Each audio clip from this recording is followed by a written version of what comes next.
from 4 crores of turnover to shutting down during COVID time. So you are saying zero cost पे मेरा business आप set करा के दो? हाँ बिल्कुल। इस लाइन में बताओ कि ग्रेड क्या है? ये एक पार्टनरशिप मॉडल का प्लेटफॉर्म है जहाँ पे ब्रांड और उनके रीसेलर पार्टनर करते हैं प्रोडक्ट बेचने के लिए। पूरे वर्ल्ड वाइड इनफैक्ट जो रिटर्न रेट है वो 18 से 20% रहता है, ज़्यादा है कई कैटेगरी। और आज बहुत लोगों की नौकरियां जा रही हैं। अच्छा, मतलब आज भी अगर कोई इस इंडस्ट्री में जाना चाहता है तो अपॉर्चुनिटीज अभी भी है। एज अ डीलर जिसको रीसेल करना है, आप रिटेल पे खरीद के कैसे बेच दोगे? आइडेंटिफाई द रीजन जो नए सेलर्स नहीं ध्यान देते। कि कॉस्ट है वो कौन बेयर करता है, ब्रांड या फिर सेलर? कोरियर कंपनीज जो है उस टाइम पे सामान लिटरली उठा के फेंकती। अगर आपका रिटर्न आ रहा है, आपकी कॉस्टिंग्स लग रही हैं उसकी। तो ये पीरियड बड़ा जो है ना चुभता था कि मतलब उस टाइम मार्केट में इतना ज़्यादा गैप था कि ऑर्डर मिलने पे भी लोग खुश थे, उन्हें फ़र्क नहीं पड़ रहा था कि कितना टाइम लग रहा है। तो आपने स्टार्ट किया था व्हाट्सएप से। ई कॉमर्स एक ऐसा डोमेन है जहाँ पे आप कुछ बिल्ड कर सकते हो।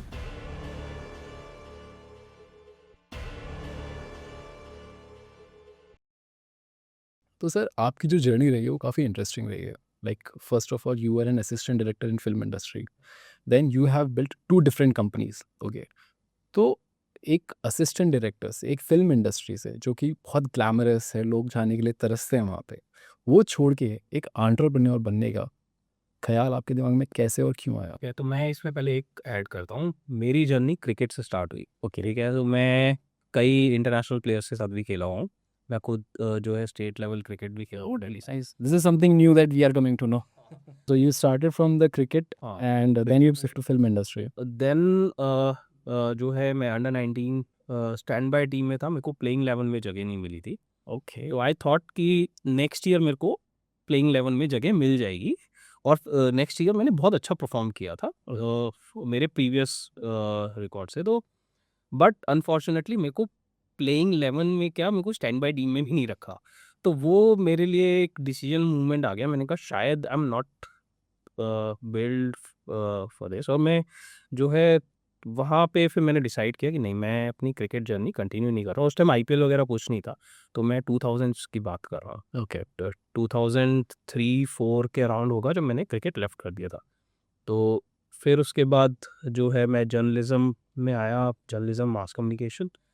और फिर वहाँ से मैं मूव किया मुंबई मेरे डायरेक्शन के उसके लिए। Okay. तो वहाँ से मेरी जर्नी स्टार्ट हुई। Okay. So from film industry to being a founder member of Dent Bay, right sir? तो वो एक बहुत ही specific niche है. You know, when you were talking about Dent Bay, the company that you started, it only produces dental products.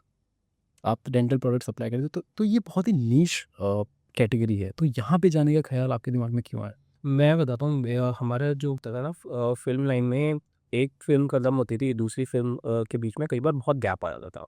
ये gap 3 months 4 months ऐसा रहता था। तो मेरे को ये पीरियड बड़ा जो है ना चुभता था कि खाली बैठे हैं, कुछ करने को नहीं है। तो मेरे को उस टाइम पे जो उस टाइम का माइंडसेट था वो लगा कि ई कॉमर्स एक ऐसा डोमेन है जहाँ पे आप कुछ बिल्ड कर सकते हो। और आपको पार्ट टाइम वाला चीज़ है कि अपने फ्री टाइम में अपना कर लिया। तो थॉट वहाँ से ट्रिगर हुआ। देन मेरे ब्रदर मुंबई आया हुआ था, उसका फ्रेंड था डेंटिस्ट। तो इन दोनों की आपस में बात हुई कि जो है ऐसे ऐसे डेंटिस्ट्री में जो है गैप है, प्रोडक्ट्स नहीं मिलते। तो उन्होंने ये प्रॉब्लम आइडेंटिफाई करी थी। मैंने उन्हें बोला कि अगर तुम लोगों को लग रहा है तो ये स्टार्ट करो। तो फिर जो है ये बात लेकिन वहीं ख़त्म हो गई। मैं फिर दिल्ली आया हुआ था। फिर वही बात हुई कि इसको करा जाए। तो ये लोगों ने स्टार्ट किया था, मैं उस टाइम पे इन्वॉल्व नहीं था, मैं बस ब्रेक था मेरे पास, तो मैं दिल्ली आया हुआ था। इन लोगों ने स्टार्ट किया, बट दोनों जो है ऑलरेडी प्री कमिटेड थे। जो मेरा ब्रदर था वो उसकी जॉब चल रही थी, और जो उसके पार्टनर था वो उसकी एजुकेशन चल रही थी। ओके, तो ये दोनों ने स्टार्ट तो कर दिया। और स्टार्ट करने के बाद रियलाइज़ हुआ कि इसमें तो बहुत ज़्यादा टाइम लग रहा है। मैं उस टाइम पे फ्री था, तो मैं इनका सपोर्टिंग पार्टनर बन गया कि भाई जो है ये देखो सारा ऑर्डर से लेकर सारी चीज़ें। और वो इतना ऑक्यूपाइंग था, मतलब मैं सुबह 4-5 बजे से लगता था और रात को 11-12 बज जाते थे, 2 बज जाते थे किसी किसी दिन। तो सोने का भी टाइम नहीं मिलता था, पर कितना ज़्यादा। तो फिर मैं कब फुल टाइम हो गया जो है मुझे ही नहीं पता चला कि मैं फुल टाइम इसमें इन्वॉल्व हो चुका हूँ। ओके। तो इस पर्टिकुलर नीश को हम थोड़ा और डिटेल में समझते हैं। आप ये बताइए कि एक डेंटल इंडस्ट्री, इक्विपमेंट इंडस्ट्री, उसकी सप्लाई चेन कैसे काम करती है? देखो, सबसे पहले डेंटल इंडस्ट्री को समझना है तो ये मोस्टली मतलब जब हमने स्टार्ट किया था ना, तो मैं कह सकता हूँ ऑलमोस्ट 100% प्रोडक्ट्स इंडिया के बाहर के थे। ओके, इंडिया में मैन्युफैक्चरिंग हार्डली किसी product. Okay, and we are talking about this in 2015, right? Yes, somewhere around 2015। Okay, तो आप मान के चलो आपके प्रोडक्ट्स चाइना से आ रहे हैं।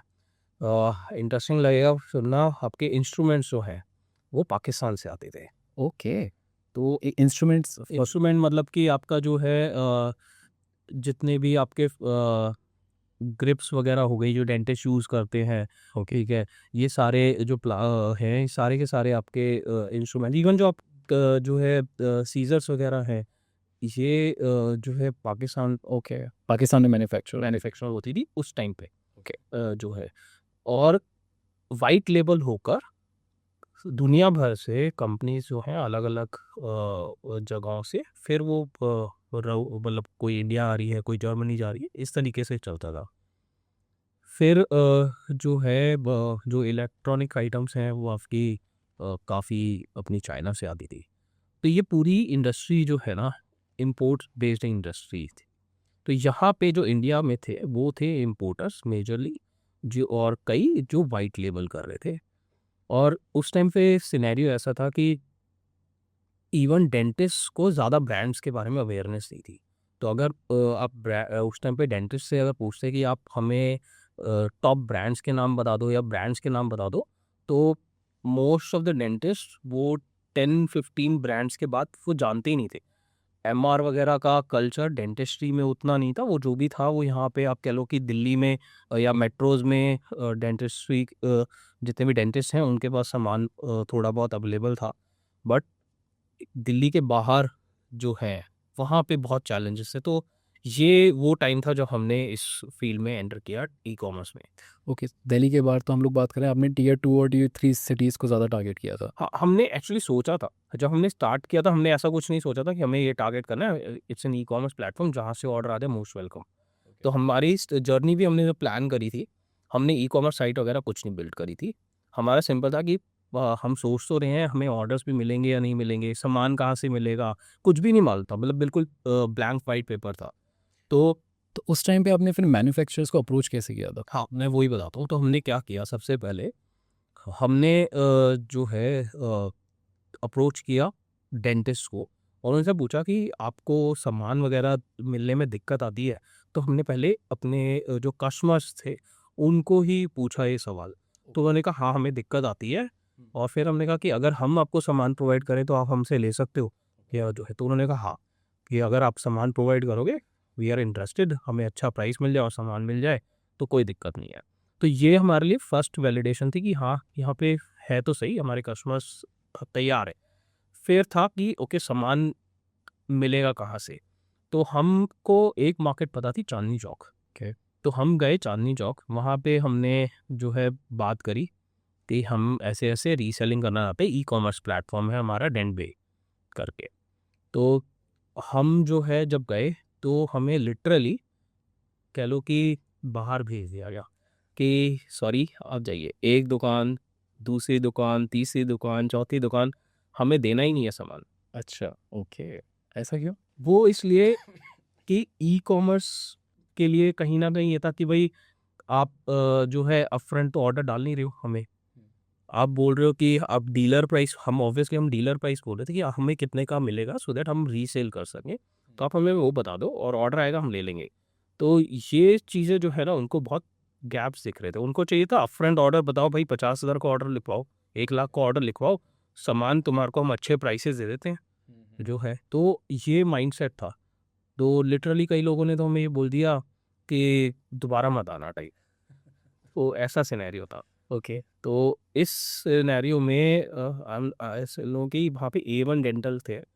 तो ही इज़ द पर्सन जिन्होंने हमारे को फर्स्ट कह लो कि एक्सेप्टेंस दी थी कि ओके, मैं आपको सामान दे दूँगा और आप बताओ क्या-क्या आइटम्स चाहिए। तो हमने शुरुआत में कुछ ही आइटम्स उनसे रेट्स वगैरह लिए, फ़ोटो खींची और वो फिर हमने व्हाट्सएप पे जिन कस्टमर्स को हमने पूछा था कि आप सामान लोगे, उनको भेजा कि ये है सामान। तो आपने स्टार्ट किया था व्हाट्सएप से, व्हाट्सएप अपनी से फर्स्ट सेलिंग व्हाट्सएप से हुई थी? हाँ, हमने ई-कॉमर्स साइट नहीं खोली थी, ओके। ठीक है? हमारे को पहले, अभी हम तो कह लो कि बहुत ही इनिशियल स्टेज पे थे।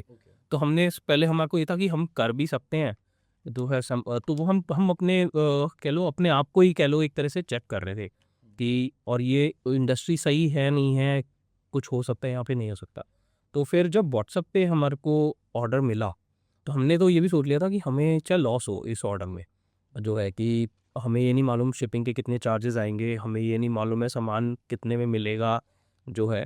तो हमने कस्टमर को एक रैंडमली हमने जो है ना मतलब कह लो कि व्हाट्सएप पे भेजा, ये है, इस प्राइस में हम आपको दे सकते हैं करके। और फिर हम मीनवाइल हमारी ये पीछे बैकएंड पे ये भी चल रहा था कि हम आइडेंटिफाई कर रहे थे वो सामान मिलेगा कहाँ से। करेक्ट। जब हमारे को रेट दिया A1 डेंटल ने, तो रेट हमें अच्छा दिया उन्होंने, तो हमने रियलाइज़ किया यार यहाँ तो मार्जिन्स हैं, अच्छा। ठीक है? तो हमने शिपिंग भी कर दी, तो शिपिंग में भी हमारे पास जो है हमारे को बच गया। अच्छा। तो हमने कहा यार यहाँ तो प्रॉफ़िट हो रहा है, ओके। ऑर्डर भी आ रहे हैं। तो फिर हमने कुछ ऑर्डर्स ऐसे पूरे करे, जब हमारे कुछ ऑर्डर सक्सेसफुली पूरे हो गए और हमने मार्जिन निकाली, तब हमने डिसाइड किया कि अब टाइम है कि हमें ई-कॉमर्स साइट स्टार्ट कर लेनी चाहिए। तो फिर उस टाइम पे एक प्लेटफ़ॉर्म होता था ज़ेप्टो, ओके। जैसे आपका शॉपिफ़ाई है, जिस पे आप वेबसाइट बिल्ड करते हो, हमने ज़ेप्टो चूज़ किया था उस टाइम पे। अभी भी है ज़ेप्टो नहीं, मार्केट? वो बंद हो गया और बहुत अच्छा स्टार्टअप था, मतलब मुझे बहुत पर्सनली मैं कहूँगा कि मैं, अगर वो होता तो मैं डेफ़िनेटली उसको रिकमेंड कर रहा होता कि आप उस पे बिल्ड करो अपनी साइट। जो भी उनके सिनेरियोज़ रहे होंगे, तो वो हमने प्लेटफ़ॉर्म चूज़ किया था और बहुत अच्छी हमारी स्ट्रैटेजिक चॉइस थी उस टाइम पे। हमने उस पे अपनी साइट बिल्ड करी।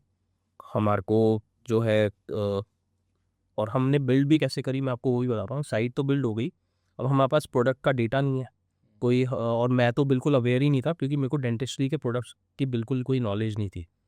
मैं जाता था शॉप पे, ए1 डेंटल पे गया, ए1 डेंटल पे जब जाके वहाँ पे उनकी दुकान पे बैठ जाता था 2-2 घंटे, 3-3 घंटे, ओके। और जाके कि प्रोडक्ट उठाया उनकी शॉप के शेल्फ से, फ़ोन से वहीं पे फ़ोटो क्लिक करी। उनके कस्टमर्स आए जा रहे हैं, मैं साइड में बैठ के फ़ोटो क्लिक करे जा रहा हूँ और अपने जो है नोटपैड लेकर गया हूँ। उस प्रोडक्ट के बारे में उन्होंने ये कितने डीलर प्राइस का मिलेगा, उस प्रोडक्ट की 2-4 बातें अगर पूछनी है तो वो पूछ ली, और जो डिस्क्रिप्शन वाला सेगमेंट था वो उसकी फ़ोटो मैं बहुत अच्छा-सा 2-4 लेता था ताकि मेरे को क्लियर जो है ना वो सारी डिटेल्स इन्फॉर्मेशन मिल जाए। तो ऐसे कर के प्रोडक्ट का इन्फॉर्मेशन लाता था, बेस्ड ऑन उन्होंने उसका क्या डीलर प्राइस बोला, क्या बोला, उसके हिसाब से हम उसकी प्रोडक्ट लिस्टिंग करते थे। मैं उस प्रोडक्ट की जो भी फ़ोन वाली फ़ोटोग्राफ्स थी उसको फिर थोड़ा क्लीन करता था घर पे बैठ के, और अपना बेस्ट उसको जो भी था उसको क्लीन करके फिर अपलोड करता था। तो ये मेरा मेथड होता था। उस टाइम पे मैं आपको एक और बता दूँ, ऐसा नहीं था कि we are the first site. उस टाइम पे जो है 1-2 साइट्स और थी, पर उनका चैलेंज ये था कि उनकी वेबसाइट पे हार्डली कुछ प्रोडक्ट्स थे। तो अब डेंटिस्ट को चाहिए प्रोडक्ट्स, और उधर हार्डली, अगर आपके जो है ना लिमिटेड ही प्रोडक्ट्स हैं, तो एक एक गैप था बहुत बड़ा। तो हमारा ये था कि हम ज़्यादा से ज़्यादा प्रोडक्ट्स लिस्ट करें। हुँ। तो हम जो है फिर जब ये वाला हमारा स्टार्ट हुआ, हमारे पास ऑर्डर्स भी आने लगे। तो ऑर्डर्स आने लगे, हमने सोचा था कि हमारे को ऑर्डर्स आएँगे आपके मेट्रो से, दिल्ली, मुंबई, बैंगलोर, इन जगहों से। ओके। बट इंटरेस्टिंगली हमें ऑर्डर्स आते थे रिमोट एरिया से ज़्यादा। ऐसा नहीं था, आते थे मेट्रो से भी, पर रिमोट एरिया से जो ऑर्डर आते थे और जिस वॉल्यूम में आते थे वो हमने एक्सपेक्ट ही नहीं किया था। और उस टाइम पे मैं बताऊँ आपको, हमारा शिपमेंट्स आती थी इंडिया वो से, तो आज की तरह इतना आपका ना ये था नहीं, चैनल्स ऐसे डेवलप नहीं थे। तो इंडिया पोस्ट हमारा मेजर पार्टनर था, मतलब हम मेजर पार्टनर क्या, मतलब पैकिंग करने के बाद मैं इंडिया पोस्ट की लाइन में जाके लगता था। अच्छा। वहाँ पे जाके मैं कोरियर सबमिट कराता था। अच्छा। ओके। तो फिर वो डिलीवरीज़ होती थी, और हमारी जो डिलीवरीज़ थी ना, मतलब मुझे शर्म आती है मेरे कहने में, मतलब हमारे 15-15 दिन लग जाते थे कई ऑर्डर्स को पहुँचने में। अच्छा। और मुझे लगता था कि यार ऐसे अगर 15 दिन में अगर सामान पहुँचेगा, जो हुँ। है कि तो कोई हमारे पास आएगा ही क्यों? 15 दिन में सामान बहुत ज़्यादा होता है, मेडिकल का सामान है। मेरी उस टाइम एक्सपेक्टिव एक ये था कि हफ्ते भर में तो पहुँचना चाहिए। ओके। बट अब इंडिया पोस्ट है, हमारा कंट्रोल नहीं है उस पे, हम हुँ। कुछ कर नहीं सकते। तो 15 दिन में पहुँचता था, और फिर उसके बाद हमारे को कस्टमर के मैसेज आते थे थैंक यू के, ओके। मैसेजेस आते थे, ईमेल आ जाते थे, फ़ोन आ जाता था कि थैंक यू, हम सोच रहे थे हमें सामान पहुँचेगा ही नहीं। हमने तो बस ई-कॉमर्स में आपकी साइट पे ऑर्डर डाल दिया था ये सोच के कि शायद हमारा पैसा डूब गया। मतलब उस टाइम मार्केट में इतना ज़्यादा गैप था कि ऑर्डर मिलने पे भी लोग खुश थे। उन्हें फ़र्क नहीं पड़ रहा था कि कितना टाइम लग रहा है उन्हें। अब बात हुई फिर मेरे को भी यही लगा, मैंने कहा ये ऐसा क्यों हो रहा है? तो हमने फिर पूछा हमारे कस्टमर से, तो उनका था, उनके यहाँ पे जब पेशेंट आता है, वो उसको चाहे वो पेन में है, उसको पेन किलर देकर घर भेज देते हैं कि आप जो है ना 15 दिन बाद, महीने भर बाद आना ट्रीटमेंट के लिए। मीनवाइल बेस्ड ऑन उसकी क्या रिक्वायरमेंट है, वो सप्लाइज़ का ऑर्डर डालते थे डेंटिस्ट ओके। जो है, और वो सप्लाई जब पहुँचती थी तब वो ट्रीटमेंट देते थे। तो सोचिए उस पेशेंट का क्या हाल होता होगा जिसके पास जिस जो प्रॉब्लम में है। तो ये रिमोट एरियाज़ के चैलेंजेस थे। उनके पास सामान नहीं है ऑब्वियसली, और उनके पास जो है ना इतने जो है आप कई सारे कंज्यूमेबल आइटम्स हैं, आप कितना स्टॉक करके रखेंगे जो है। करेक्ट है। तो आपके एक्सपायर हो जाती हैं आइटम्स। हुँ। मेडिकल इंडस्ट्री में आपको बहुत चीज़ों का चेक कर रखना पड़ता है। जी, जी। ठीक है, तो ये एक मेजर चैलेंज था। तो फिर हम जो है अब हमारे पास ऑर्डर्स आने लगे। तो ऑर्डर्स आने लगे तो इसके बाद हमारे पास थोड़ी बाइंग कैपेसिटी हुई, तो हम और वेंडर्स के पास गए। अब हम जब नेक्स्ट टाइम वेंडर्स के पास गए, तब उन्होंने हमें जो है एकदम एक्सेप्ट किया। ओके। तो फिर वही अब जो है हम जाते थे, अब जिसके पास भी मैं जाता था, मैं बैठता था उसके पास, फ़ोटो खींचता था, अपना उनसे प्राइसिंग लेता था, अपने नोटपैड में लिखता था, लाता था, और फिर जिसका भी ऑर्डर आता था, तो ऑर्डर आने के लिए मैंने उस टाइम हम घर से हम कर रहे थे, तो मैंने अपने घर में ही सेटअप बना रखा था फ़ोटोग्राफ़ी का। तो जिस भी आइटम का ऑर्डर आता था, उस आइटम का प्रॉपर फ़ोटोशूट मेरे घर पे होता था। तो वो मैं ही करता था, उसको फ़ोटोशॉप वगैरह क्लीन करके सारा। तो ये सारा सिनेरियो उस टाइम पे चल रहा था। काफ़ी इंटरेस्टिंग चीज़ बताई आपने कि आपको कस्टमर पहले मिल गए थे लेकिन वेंडर सप्लायर नहीं मिल रहे थे ईज़िली। वही आपको रिजेक्ट कर रहे थे। हाँ, वेंडर्स का ये रहता है, क्योंकि नॉर्मल मैं आपको बता रहा हूँ ये, देखो आपका एक जो है ना, कोई भी आप जब जाओगे वेंडर के पास ना, वो आपसे बोलेगा भाई कितने ऑर्डर डालोगे, मैं प्राइस क्यों दूँ आपको सस्ता, आप तो रिटेल के लिए आए हो ना। अगर कोई रिटेल के लिए आ रहा है तो उसके लिए रिटेल प्राइस है, आप करेक्ट। रिटेल प्राइस पे ले जाओ। पर एज अ डीलर जिसको रीसेल करना है, आप रिटेल पे खरीद के कैसे बेच दोगे? करेक्ट है। तो ये एक बहुत बड़ा गैप जो था ना, ये था, और ये आज भी है। अच्छा, मतलब आज भी अगर कोई इस इंडस्ट्री में जाना चाहता है तो अपॉर्च्युनिटीज़ अभी भी हैं। अपॉर्चुनिटी डेंटिस्ट्री में नहीं, मैं ओवरऑल आपको बता रहा हूँ कि डीलर आप किसी डीलर के पास जाओगे और उससे आप बोलो कि मुझे अच्छे रेट दे दो, मैं रीसेल करना चाहता हूँ, तो आपको जो है अच्छे रेट आसानी से नहीं मिलेंगे। ओके। जैसे आपने कहा था मार्जिन्स बहुत अच्छे थे, तो हम कितने परसेंटेज की बात देखो करें उस टाइम पे? 100% मार्जिन भी थे कई आइटम्स पे। ओके। ठीक है, मैं आपको एक एग्जांपल बताता हूँ। हमारे जो है एक वेंडर थे, उनसे हम सामान लेते थे। वो सामान हमारे को 1000 रुपए में देते थे। मुझे मालूम था ये 1000 रुपए का नहीं है, ये काफ़ी कम का है। ओके। ठीक है, ये मुझे मालूम था। बट मैं वो सामान 1000 रुपए का 1800-2000 रुपए तक बेचता था।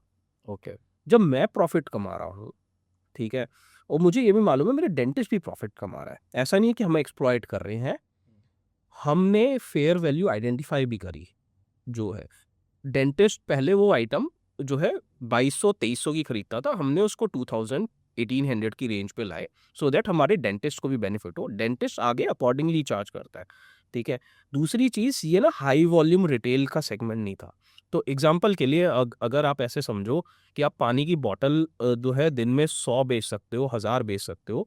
यहाँ पे वैसा नहीं है, ये लिमिटेड आपकी जो है ना ट्रेडिंग होनी है, ये रिटेल वैसी शॉप नहीं है। तो यहाँ पे आपको अगर घर चलाने के लिए 50,000 रुपए जोड़ने हैं, अब कोई इंसान जो है वो 50,000 घर चलाने के लिए जो है एक-एक रुपए करके जो है 50,000 बार वही चीज़ बेचेगा, और वहीं एक जना जो है पूरे महीने बैठेगा, उसको सिर्फ सिंगल ट्रेड करना है, वो सिंगल ट्रेड के लिए बैठता है, उसको 50,000 कमाता है, ठीक है? ओके। तो यहाँ पे वैसी वॉल्यूम्स नहीं थी उस टाइम पे जो है। तो इसलिए आपको जो है हम मार्जिन्स मेंटेन करते थे। हमें मालूम है कि हमारे को सर्वाइवल के लिए इतना अमाउंट कमाना है, क्या है। बट येस, मार्जिन्स बहुत अच्छे थे। अभी भी होंगे मार्जिन्स उतने ही या फिर नहीं, अभी कम? आज सिनेरियो बिल्कुल उल्टा है, बिल्कुल ही उल्टा है। आज आज सर्वाइवल के ऊपर बहुत है मार्जिन्स। अच्छा। ओके। तो मैन्युफैक्चरिंग अभी भी ज़्यादातर हम लोग इम्पोर्ट कर रहे हैं या फिर इंडिया में मैन्युफैक्चरिंग हो रही है ये सेकंड में? इसको ना मैं थोड़ा आपको बताता हूँ, कहाँ से क्या चेंज हुआ ओके। और डेंटमे ने क्या किया जो है। तो जब हमने स्टार्ट किया था तो मैंने सिनेरियो बताया क्या एनवायरनमेंट था उस टाइम पे। उसी टाइम पे ना हमारे एक पार्टनर थे वेंडर सन डेंटल। तो हम उनकी शॉप पे गए। मैं जब उनकी शॉप पे गया तो मेरे को ना बड़ा एक ये रहता था कि इंडियन ब्रांड्स क्यों नहीं है? सारे के सारे मैं जिस ब्रांड को उठा रहा हूँ, मतलब मुझे ना पर्सनली बहुत ज़्यादा ये लगता था कि भाई कोई भी इंडियन प्रोडक्ट क्यों नहीं है? मैं क्यों नहीं कोई इंडियन प्रोडक्ट बेच पा रहा? तो मैंने वहाँ पे आज भी मुझे ध्यान है उनके शेल्फ पे ना वहाँ पे माइक्रोन करके एक कुछ प्रोडक्ट रखा हुआ था। मैंने बोला सर ये कौन-सा प्रोडक्ट है? तो मैंने देखा, उसमें मेड इन इंडिया लिखा हुआ था, वो प्रिवेस्ट का प्रोडक्ट था। ओके और मैं यकीन से बता रहा हूँ मतलब मेरी आँखें चमक गई। मैंने कहा इस प्रोडक्ट को मैं प्रमोट करूँगा। तो मेरा एजेंडा था मेरे को प्रिवेस्ट का, तो उनके पास गिनती के कुछ ही प्रोडक्ट्स थे जो है हार्डली 5-7 ही आइटम्स थी। बट मैंने सबकी फ़ोटो खींची, बहुत अच्छे से खींची, मल्टीपल एंगल्स जो थे सारे, जो है डिटेल उनके से ली। मैं गया, मैंने उसको वेबसाइट पे भी अपने जो है ना होम पेज के बैनर्स बनाए, हमारे फेसबुक कम्युनिटी वगैरह थी, सब जगह उसको प्रमोट करना स्टार्ट किया मैंने। जो है एक चेक था कि क्वालिटी कैसी है, ऑब्वियसली हम मेडिकल में हैं, प्रोडक्ट की क्वालिटी वगैरह, तो हमने पुश किया। जैसे ही जिसने भी खरीदा तो हमने जो है हमारे डेंटिस्ट से फॉलोअप्स भी लिए कि सर इसकी क्वालिटी कैसी है? तो उन्होंने बोला वैल्यू फॉर मनी है, अच्छा प्रोडक्ट है। हमारे को आ गया कॉन्फिडेंस, हमने कहा इसको हम बेचेंगे, ओके इसको प्रमोट करना है, मतलब एक्स्ट्रा पुश लगाना है, इंडियन ब्रांड है, मतलब मैंने अपनी पूरे जो बेस्ट एफर्ट्स थे ना वो दिया। हमने फिर कुछ टाइम बाद एक्सपोर्ट मार्केट में भी स्टार्ट किया। अच्छा। हमने प्रिवेस्ट को एक्सपोर्ट मार्केट में भी बहुत प्रमोट किया। ओके, तो आपने कौन सी कंट्रीज़ में एक्सपोर्ट स्टार्ट किया था? हमने यूएस में किया था। ओके, और तो वो मुझे अप्रोच बताइए कि है ना, वो अप्रोच आपने कैसे किया? तो ऐसा था जब हमने एक्सपोर्ट मार्केट में स्टार्ट किया ना तो हमारे पास जो है कोई कॉन्टैक्ट्स नहीं थे और हम बहुत फ्रूगल रहना चाहते थे। हम मार्केटिंग एड स्पेंड ये सब नहीं करना चाहते, तो हमें ये भी मालूम नहीं था कि फॉरेन मार्केट में एंट्री कैसे करें। तो हमने एक यूनिक स्ट्रैटेजी अपनाई।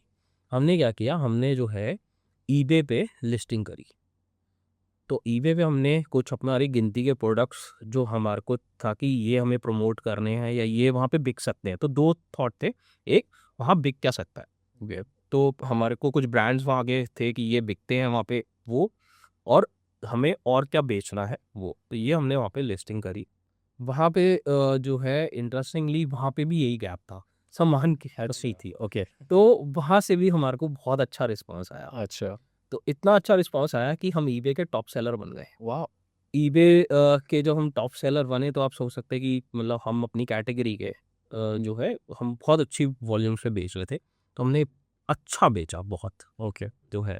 और मैं प्राउडली कह सकता हूँ कि लाइक जो प्रिवेस्ट 10 प्रो मैं बोल रहा हूँ कंपनी ना, इनका आईपीओ लॉन्च हुआ, ठीक है? और मुझे ना पर्सनली मुझे ऐसा लगा कि मेरी कंपनी का आईपीओ लॉन्च हुआ है। मतलब क्योंकि कहीं न कहीं मैं ये नहीं कह रहा, मतलब शायद कंपनी को उधर मालूम भी नहीं होगा, ठीक है?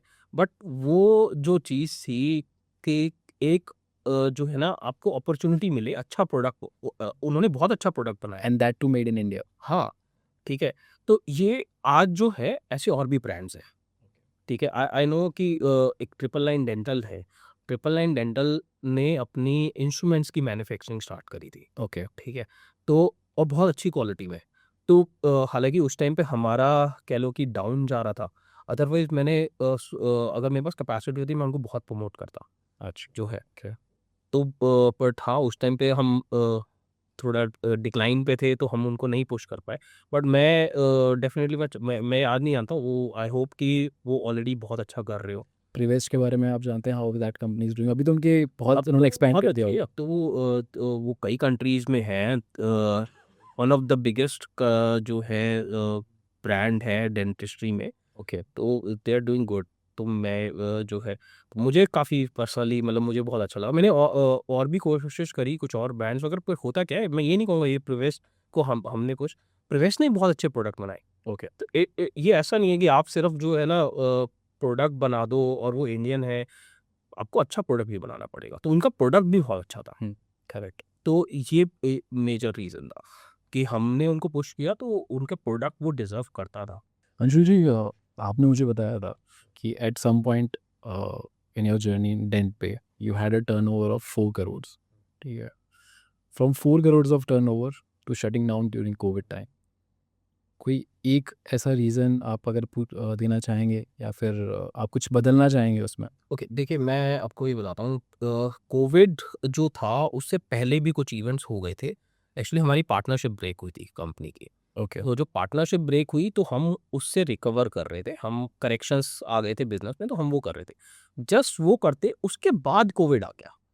तो ऑलरेडी जो है हम एक फ़ेज़ में थे, उसी पे ये वाला फ़ेज़ आ गया कोविड का। और तीसरी चैलेंज ये आया क्योंकि ये इम्पोर्ट बेस्ड सेगमेंट था। हुँ। तो काफ़ी इम्पोर्टर्स का स्टॉक हेल्ड हो गया, मार्केट मतलब जो है इम्पोर्ट्स उनके आने बंद हो गए थे। तो अब हमारा क्या था, हमने जब अपना पार्टनरशिप ब्रेक हुई थी, तो उस टाइम पे मैंने काफ़ी इन्वेस्टमेंट्स वगैरह करी थी। पार्टनर ने एग्ज़िट लिया था, तो I have to pay him जो है फॉर हिज़ एग्ज़िट जो है। तो अब उस टाइम पे मेरे फंड्स, मेरे जो पर्सनल फंड्स थे वो काफ़ी कम थे। फिर एक चीज़ जो मैंने प्लान नहीं करी थी, हम जो है ना, हमारे को 1 मंथ का जो है उस टाइम पे क्रेडिट लिमिट मिलती थी वेंडर से, कि हम 1 मंथ तक पेमेंट कर सकते हैं। हालाँकि हम विदिन अ वीक कर देते थे सबकी पेमेंट्स ऑलमोस्ट, कि जब भी हमारा ये रहता था हम मोस्टली थर्सडेज़ को चेक्स काट देते थे और पेमेंट्स कर देते, ऑनलाइन पे कर देते। अदरवाइज़ जब भी लड़का जा रहा होता था, तो लड़का ऑलमोस्ट हर दूसरे तीसरे दिन हफ्ते भर में विज़िट जा, तो हम सीधे चेक दे देते थे। हम 1 मंथ का पूरा वैसा वो करते नहीं थे, जो भी था। लेकिन अगर हम लोग ये कहें कि इस सेगमेंट में या उस इंडस्ट्री में जो आपका पेमेंट साइकिल चलता है, क्रेडिट साइकिल चलता है, वो अप्रॉक्सिमेटली कितना रहता है? देखो, ये डिपेंड करता है आपके और आपके पार्टनर्स के बीच में क्या अंडरस्टैंडिंग है। ओके। किसी के लिए कम होता है, किसी के लिए ज़्यादा होता है। ठीक है? हमने 1 मंथ का एवरेज सबके साथ मेंटेन कर रखा था। पर हम 1 वीक में पेमेंट्स कर देते थे, क्योंकि हमारे को जो है खुद भी पेमेंट हमें एडवांस आ जाती थी, क्योंकि हम अपनी वेबसाइट पे मोस्टली सेल करते थे। प्रॉब्लम कहाँ आता था, जब आप मार्केट प्लेसेस पे सेल करते हो, तो मार्केट प्लेसेस में उनका एक पेमेंट का साइकिल होता है। ऑर्डर आपका जाएगा कस्टमर के पास, वो जो है कस्टमर को फिर एक पीरियड देंगे कि इस पीरियड तक कस्टमर रिटर्न पीरियड जो होता है, ठीक है? वो जब सक्सेसफुल हो जाता है रिटर्न पीरियड, उसके बाद जो है उनकी पेमेंट्स वगैरह रिलीज़ होती हैं। तो ये आपका कह लो कि आपके पास जो पैसा है, जिस चीज़ को आपने बेचा है, उसका पैसा आपके पास काफ़ी दिनों में आता है। तो ये आपको पहले अपनी जेब से लगाना है, फिर वो बाद में आएगा आपके पास। तो ये फ़र्क रहता है। लेकिन जब आप अपनी खुद की ई-कॉमर्स साइट पे बेचते हो, कि आपने खुद की अपनी साइट बनाई है, वहाँ पे आपको सीधे कस्टमर जब कुछ परचेज़ करता है प्रीपेड मॉडल पे, तो आपको वो अपफ्रंट पैसा मिलता है थ्रू पेमेंट गेट, वो आपको 1 दिन 2 दिन में आपको पेमेंट गेट पे आपको पेमेंट वगैरह दे देता है। तो आपके पास ऑलमोस्ट कह लो कि आपके पास पैसा आ चुका होता है। और अगर हम लोग थर्ड पार्टीज़ के थ्रू जब भेजते हैं, अमेज़न, फ्लिपकार्ट या फिर ज़ेप्टो आपने नाम बताया, तो ज़ेप्टो थर्ड पार्टी, ज़ेप्टो को शॉपिफ़ाई के तरीके से, मतलब आप मान के चलिए जब आप वेबसाइट बिल्ड करेंगे तो आपकी खुद की क कोडिंग आप खुद करवा रहे हैं जो है, या फिर आप जो है किसी प्लेटफ़ॉर्म को, शॉपिफ़ाई, वूकॉमर्स, ऐसे ही ज़ेप्टो होता था। तो आप किसी ऐसे प्लेटफ़ॉर्म को यूज़ कर रहे हैं बिल्ड करने के लिए। उन पे इमीडिएटली पेमेंट आपके आ जाता हाँ, है तो as soon as the customer. ऐसे आपको पेमेंट गेटवे कनेक्ट करना पड़ता है। पेमेंट गेटवे जैसे रेज़र पे हो गया, ठीक है? या फिर जो है पेटीएम भी पेमेंट गेटवे प्रोवाइड करता है, और भी ऐसे कई सारे हैं। तो ये आप जब कनेक्ट करते हो, ये थ्रू दीज़ पेमेंट गेटवे आपको पेमेंट मिलती है। तो आप इसको कुछ ऐसे देख लीजिए, आप किसी भी वेबसाइट पे जाते हैं, तो वहाँ पे चेकआउट के बाद आपको जो है वहाँ पे पे करते हैं। तो आप चाहे यूपीआई से कर रहे हों, चाहे कार्ड से पेमेंट कर रहे हो, कैसे भी। तो वो जो पेमेंट कर रहे होते हैं, वहाँ पे वो पेमेंट गेटवे वहाँ पे कनेक्टेड होता है उन साइट्स पे, जो ये आपको पेमेंट करने में हेल्प करता है। तो सर जैसे आपकी ये जर्नी रही थी डेंट बी की, उस जर्नी के थ्रू आउट आपने कौन-कौन से ऐसे चैलेंजेस फेस किए, जो कि जब तक एक इंसान ई-कॉमर्स में घुस के नहीं चला जाता, तो उसे समझ में नहीं आता कि यार ये प्रॉब्लम भी आती है, क्योंकि बाहर से तो सब बहुत अच्छा दिखता है। जैसे मैं आपको एग्ज़ाम्पल देता हूँ, आज सुबह की बात है। एक लड़का मेरे पास आया और कहता है कि सर मुझे अपना ई-कॉमर्स का काम शुरू करना है, मुझे टी-शर्ट्स बेचनी है, ठीक है। मैंने उसको बोला कि रुक जा, आज ही शाम को मेरा पॉडकास्ट है, एक्सपर्ट आ रहे हैं, उनसे सुन लेना। तो सर मैं आपसे यही पूछना चाह रहा हूँ कि ऐसे कौन से चैलेंजेस हैं, जब तक आप घुस नहीं जाते हो ना, तब तक वो पता नहीं पड़ता? कि अब ये रिटर्न का ही एग्ज़ाम्पल, रिटर्न ना कस्टमर ऐसा नहीं है, कस्टमर भी जेन्युइन भी होते हैं। कस्टमर ने हमारे को ऑर्डर किया, वो डेलिकेट आइटम थी। तो यार ब्लैक बॉक्स करके होता है उसमें, जो है आपको तो वो कह लो काइंड ऑफ एक बहुत हल्का प्लास्टिक होता है, ग्लास समझ लो एक तरह से। तो अब हमने वो भेजा, कस्टमर के पास डैमेज पहुंचा। अब कोरियर कंपनीज जो है उस टाइम पे सामान लिटरली उठा के फेंकती थी, वो आज भी ऐसे ही करती है, ठीक है। तो मतलब तो फिर भी बहुत बेटर हो गया। उस टाइम पे लिटरली मतलब आप लेकर गए हो, आपके सामने उठा के फेंक देंगी उनको, चाहे आप उसके ऊपर हैंडल विद केयर वगैरह लगाया हो, कुछ भी लगाया। अब वो सामान कस्टमर के पास डैमेज पहुंचा, कस्टमर का फ़ोन आया, फोटोग्राफ्स वगैरह भेजी कि ये देखो टूटा हुआ मिला है। सेकेंड टाइम हमने फिर भेजा कस्टमर को, कोई वो कॉस्ट नहीं, कुछ नहीं। सेकेंड टाइम फिर टूटा हुआ पहुंचा, जबकि हमने सेकंड टाइम बहुत अच्छी पैकेजिंग और कर दी। थर्ड टाइम फिर पैकेजिंग करी, okay. Double triple box cushioning, packet जो पहले इतना पैक होता था, इतना अराउंड, वो इतना बड़ा पैकिंग करके भेजा, एक्स्ट्रा कोरियर चार्ज लगाए। लॉस भी बेयर कर रहे थे अब, कि हमें था हमारे कस्टमर को ये ना फील हो, उसकी रिक्वायरमेंट है और उसने डेंट पे ऑर्डर किया, वो चीटेड ना फील करे। लॉस विल टेक इट जो है, पर हमारा प्रॉमिस बहुत इंपॉर्टेंट है, तो वो हमें करना है। तीसरी बार भेजा, फाइनली वो प्रोडक्ट पहुंचा। पर इस पूरे ट्रांजैक्शन में जो है हमारे कस्टमर ने डिफ़िकल्टी फेस करी, उसका प्रोडक्ट बहुत टाइम बाद उसको सही मिला, जो है हमने फाइनेंशियल लॉस उठाए। वहाँ पे जो कोरियर पार्टनर्स थे, उनका उस टाइम पे जो भी सिनेरियोस थे, उन्होंने ध्यान नहीं दिया, पर इस पूरे उसमें जो है फाइनेंशियल बिजनेसेस ने लॉसेस उठाए हैं। तो ये डेफिनेटली एक चीज़ रहती है। दूसरा जो मैं बता रहा हूँ, अब एक चीज़ का प्रॉब्लम ना होता है, जो चैलेंजेस वाला है, वो ई कॉमर्स में एक यूज़ केस बताता हूँ मैं, हमारे साथ हुआ था। हमने यूएस में एक आइटम भेजी थी, वो 35,000 की आइटम थी। तो वो प्रोडक्ट कुछ ऐसा था, जैसे ये आपका माइक है, तो इस माइक की तरीके से वो प्रोडक्ट था, और वो एक स्टैंड पे इंस्टॉल होता था, जैसे ये इंस्टॉल्ड है। तो हमने जो है हमारे कस्टमर के लिए हमने एक इमेज डाल दी कि ये जो प्रोडक्ट है, ये इस स्टैंड के साथ ही कंपैटिबल है, और ये प्रोडक्ट, उसमें डिस्क्रिप्शन में भी मेंशन था कि ये प्रोडक्ट के साथ स्टैंड नहीं मिलेगा। लेकिन जब कस्टमर के पास वहाँ यूएस में प्रोडक्ट पहुँचा, तो कस्टमर ने डाल दी कंप्लेंट कि मेरे को स्टैंड नहीं मिला। अब वो विद स्टैंड जो प्रोडक्ट था वो 1 लाख का था। ओके। हमने स्पेसिफिकली मेंशन कर रखा था डिस्क्रिप्शन में, और हमने इमेज भी इसलिए डाली थी उसमें दिखाने के लिए, सपोर्टिंग इमेज, कि ये प्रोडक्ट इस स्टैंड के साथ कंपैटिबल है, बट स्टैंड नहीं मिलेगा। लेकिन उस टाइम पे वहाँ पे ईबे की प्लेटफॉर्म पॉलिसी ये कहती थी कि अगर आपने इमेज में जो चीज़ दिखा रखी है वो सारी मिलनी चाहिए कस्टमर को। तो अब हमने केस रेज किया, पर वो हमारे केस अगेंस्ट में क्लोज हुआ। तो हमारा सामान भी गया, जो है कस्टमर को वो 35,000 रुपये रिफंड हो गए, मतलब कस्टमर को सामान भी मिला, 35,000 रुपये भी मिले, और लॉस हुआ हमारे को, प्लस हमारे अकाउंट के ऊपर जो है एक नेगेटिव मार्किंग भी आ गई कि हम जो है कस्टमर को हमने सही से वो करा नहीं। तो ये वाले जो है ना, कह लो ई कॉमर्स के चैलेंजेस ऐसे रहते हैं, बट अपॉर्चुनिटीज़ भी हैं, तो आपको बैलेंस आउट करना पड़ता है। मैं आपको एक इंटरेस्टिंग फैक्ट बताता हूँ फिर। दुनिया के कोई भी ब्रांड्स आप उठा लो, ठीक है, उनके हज़ारों डिस्ट्रीब्यूटर्स मिलेंगे। एग्ज़ाम्पल के लिए निविया स्पोर्ट्स, ठीक है, उनके थाउज़ेंड्स ऑफ डिस्ट्रीब्यूटर्स हैं, डीलर्स हैं, रिटेलर्स हैं इंडिया में, 5,000 प्लस। ओके। लेकिन उनकी ई-कॉमर्स साइट्स वो कितनी मैनेज कर रहे हैं? लिमिटेड। आप कोई भी ब्रांड उठा लो, ठीक है, नॉर्मली आपका थॉट क्या होता है? टेक्नोलॉजी है, स्केलेबल होगी, लेकिन आप ऑफलाइन मार्केट में थाउजेंड्स ऑफ डीलर्स बना पा रहे हैं, बट आप ऑनलाइन हार्डली 10 साइट्स पे अपने प्रोडक्ट लिस्ट कर पा रहे हैं, आप नहीं मैनेज कर पा रहे उससे ज़्यादा। ओके। एग्जाम्पल के लिए अगर मैं आपसे पूछूं, आप बताओ कि कितनी वेबसाइट्स हैं ऑनलाइन, ठीक है, आप हार्डली 10 नाम में नहीं गिनवा पाओगे मुझे। करेक्ट है। हमें तो सिर्फ मेजर मेजर बता रही थी, अमेजोन, फ्लिपकार्ट, मीशो, बस। लेकिन इसका मतलब ये नहीं कि दूसरी वेबसाइट्स है नहीं, ओके। दे आर वेबसाइट्स जो हैं वो करोड़ों का बिजनेस कर रही हैं, बट आपकी कैपेसिटी नहीं है कि आप उधर प्रोडक्ट लिस्ट कर पाओ अपना। और उसका रीज़न क्या है? वो है ये चैलेंजेस जो मैं आपको बता रहा हूँ, जो नॉर्मली लोगों को नहीं पता होते जब तक वो घुसते नहीं है। आपके रिकन्सिलेशंस, ये एक सबसे बड़ा मेजर चैलेंज होता है। एग्जांपल के लिए आपने आज अमेज़न पे प्रोडक्ट बेचा, आपका वो प्रोडक्ट जो है आज सेल हुआ है, उसका अमाउंट आपको आज नहीं मिला। आप सोचते हो कि आपने जो है प्रोडक्ट का परचेज़ किया लेट्स से ₹500 में, और आपने इसको 800 रुपीज़ में बेच दिया है, तो आपको 300 रुपये का प्रॉफिट मिलेगा। इसमें से अमेज़न अपना कमीशन काट लेगा, तो मेरे को इतना मिल जाएगा। आपका ये सिंपल कैलकुलेशन रहता है।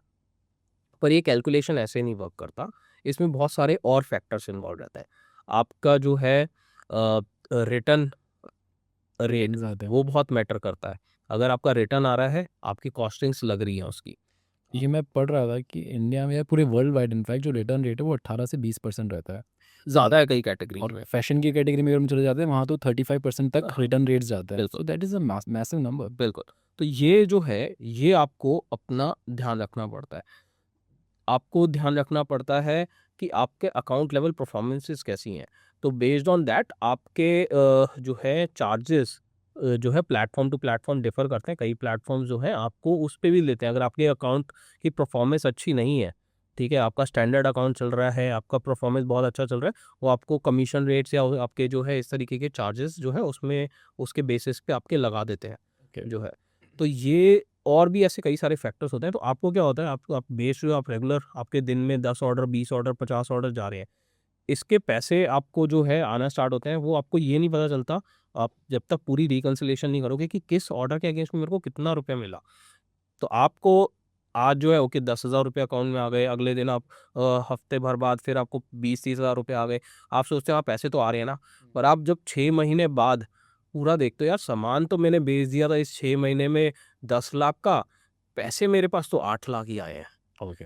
ये एक गैप हो जाता है। तो बहुत इंपॉर्टेंट है कि हम अपनी मैथ्स को क्लियरली समझें जो है, हम किस प्रोडक्ट को कितना बेच रहे हैं, हमारा रिटर्न रेट क्या है, एवरेज कैटेगरी रिटर्न रेट क्या है। तो लेट्स से आप जो है अगर शूज़ की कैटेगरी में हो, शूज़ की कैटेगरी का एवरेज रिटर्न रेट क्या है, लेट्स से 30% एवरेज रिटर्न है, तो मेरा रिटर्न रेट उससे ख़राब है या उससे बेटर है।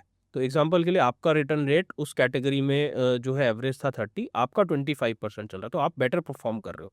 पर अगर आपका 35 जा रहा है, तो आप खराब परफॉर्म कर रहे हो।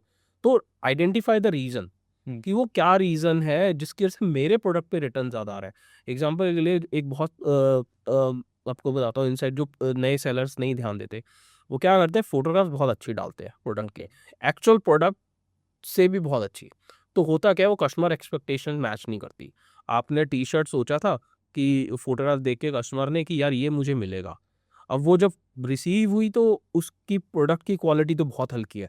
तो होगा क्या, कस्टमर सीधे जो है आपका रिटर्न एस्केलेट कर देगा। अब वो लॉस आपको बेयर करना है। आप वो पहले जब लिस्टिंग करते हो आप सोचते हो सेल्स ज़्यादा आए, हुँ। ठीक है? बट आपने जो है ओवर प्रॉमिस कर दिया इमेज में, तो आपके रिटर्न रेट बढ़ गए। वो आपके इवेंचुअली लॉस में जोड़ता है। तो ये आपको बहुत ध्यान देना पड़ता है। ओके। दूसरी चीज़ क्या होती है, जब आप मल्टीपल प्लेटफ़ॉर्म्स पे जाते हो, तो आपके रिसोर्सेज़ एग्ज़ॉस्ट हो रहे हैं, आपको आप हर चीज़ खुद कर रहे हो। तो एग्ज़ाम्पल के लिए जब मैंने बोला कि ब्रांड्स के थाउज़ेंड ऑफ डिस्ट्रीब्यूटर्स हैं वर्ल्ड वाइड, बड़े ब्रांड्स के, ठीक है? वहाँ पे वो खुद नहीं बेच रहे, उनके डिस्ट्रीब्यूटर्स बेच रहे हैं, उनके पार्टनर्स बेच रहे हैं। यहाँ पे ब्रांड्स खुद बेच रहे हैं। तो ओके। आप जब खुद बेच रहे हो, तो आप एक आज जो है 1 प्लेटफ़ॉर्म, 2 प्लेटफ़ॉर्म, 4 प्लेटफ़ॉर्म, 10 प्लेटफ़ॉर्म, आप फिर एग्ज़ॉस्ट होने लग जाते हो कि भई मेरे को यहाँ भी ऑर्डर देखना है, यहाँ भी लिस्टिंग करनी है, सब चीज़ें मेंटेन करनी है। तो आपकी कैपेसिटी एग्ज़ॉस्ट हो चुकी होती है। 10वें से 11वां प्लेटफ़ॉर्म आप एक्सप्लोर ही नहीं कर पाते हो। आप ये सोचते हो टीम्स में जो बड़े ब्रांड्स हैं या जो अच्छा कर रहे हैं, उनके बाद पास ये डिस्कशन होते हैं हम इनमें से कौन से प्लेटफ़ॉर्म्स को हटा दें। हमें नहीं करना उन पे काम। उधर से और उसका सिंपल एक रहता है, यहाँ से अच्छी सेल्स वॉल्यूम नहीं आ रही। सेल्स वॉल्यूम आ रही है पर उतनी नहीं आ रही जितना हमारे को टाइम देना पड़ रहा है, ठीक है? तो इवेंचुअली ये बिज़नेस लॉस है। ऑफ़लाइन मार्केट में ब्रांड्स ऐसे नहीं सोचते। ऑफ़लाइन मार्केट में वो ये नहीं सोचते कि मेरे 5,000 डीलर डिस्ट्रीब्यूटर्स हैं, इनमें से मैं ये 1,000 को हटा देता हूँ क्योंकि इनकी सेल कम है बाकियों से। क्योंकि वहाँ पे उनका पार्टनर एफ़र्ट लगा रहा है, जो है। तो ये जो मॉडल है ना, यहाँ पे ग्रिड रे हेल्प करता है। यहाँ पे ग्रिड रे क्या बोलता है, आप 5,000 ऑनलाइन वेबसाइट्स पे आओ। ओके। सिर्फ इंडिया में नहीं, ओवरसीज आओ, आपके पार्टनर्स बेचेंगे आपके लिए सामान। ये पार्टनरशिप मॉडल है। अथॉरिटी के साथ जो है आप उनको ऑथराइज करते हो, आपके partner as an authorise partner बेचते हैं, जैसे ऑफलाइन मार्केट में आपके पार्टनर सामान बेचते हैं। तो ये मॉडल की वजह से हम जो चेंज लाना चाहते हैं वो ये है। तो अगर सर मैं आपसे ये पूछूँ कि ग्रिड रे आप एक लाइन में बताओ कि ग्रिड रे क्या है? ये एक जो है पार्टनरशिप मॉडल का प्लेटफॉर्म है, जहाँ पे ब्रांड्स और उनके रीसेलर्स पार्टनर करते हैं प्रोडक्ट्स बेचने के लिए। और इसको मैं थोड़ा अब एक्सप्लेन अगर कर दूँ तो वो ऐसे कि आप जो है एक रीसेलर हैं, आपको आपकी वेबसाइट बिल्ड करनी है, तो आपको उसके लिए प्रोडक्ट भी चाहिए होंगे। तो आप सीधे ग्रिडरे पे आते हैं, ग्रिडरे से आप प्रोडक्ट की ऑथराइजेशंस लेते हैं और वहाँ से आप अपनी वेबसाइट पे प्रोडक्ट लिस्ट करते हैं विदाउट एनी जो है इन्वेस्टमेंट।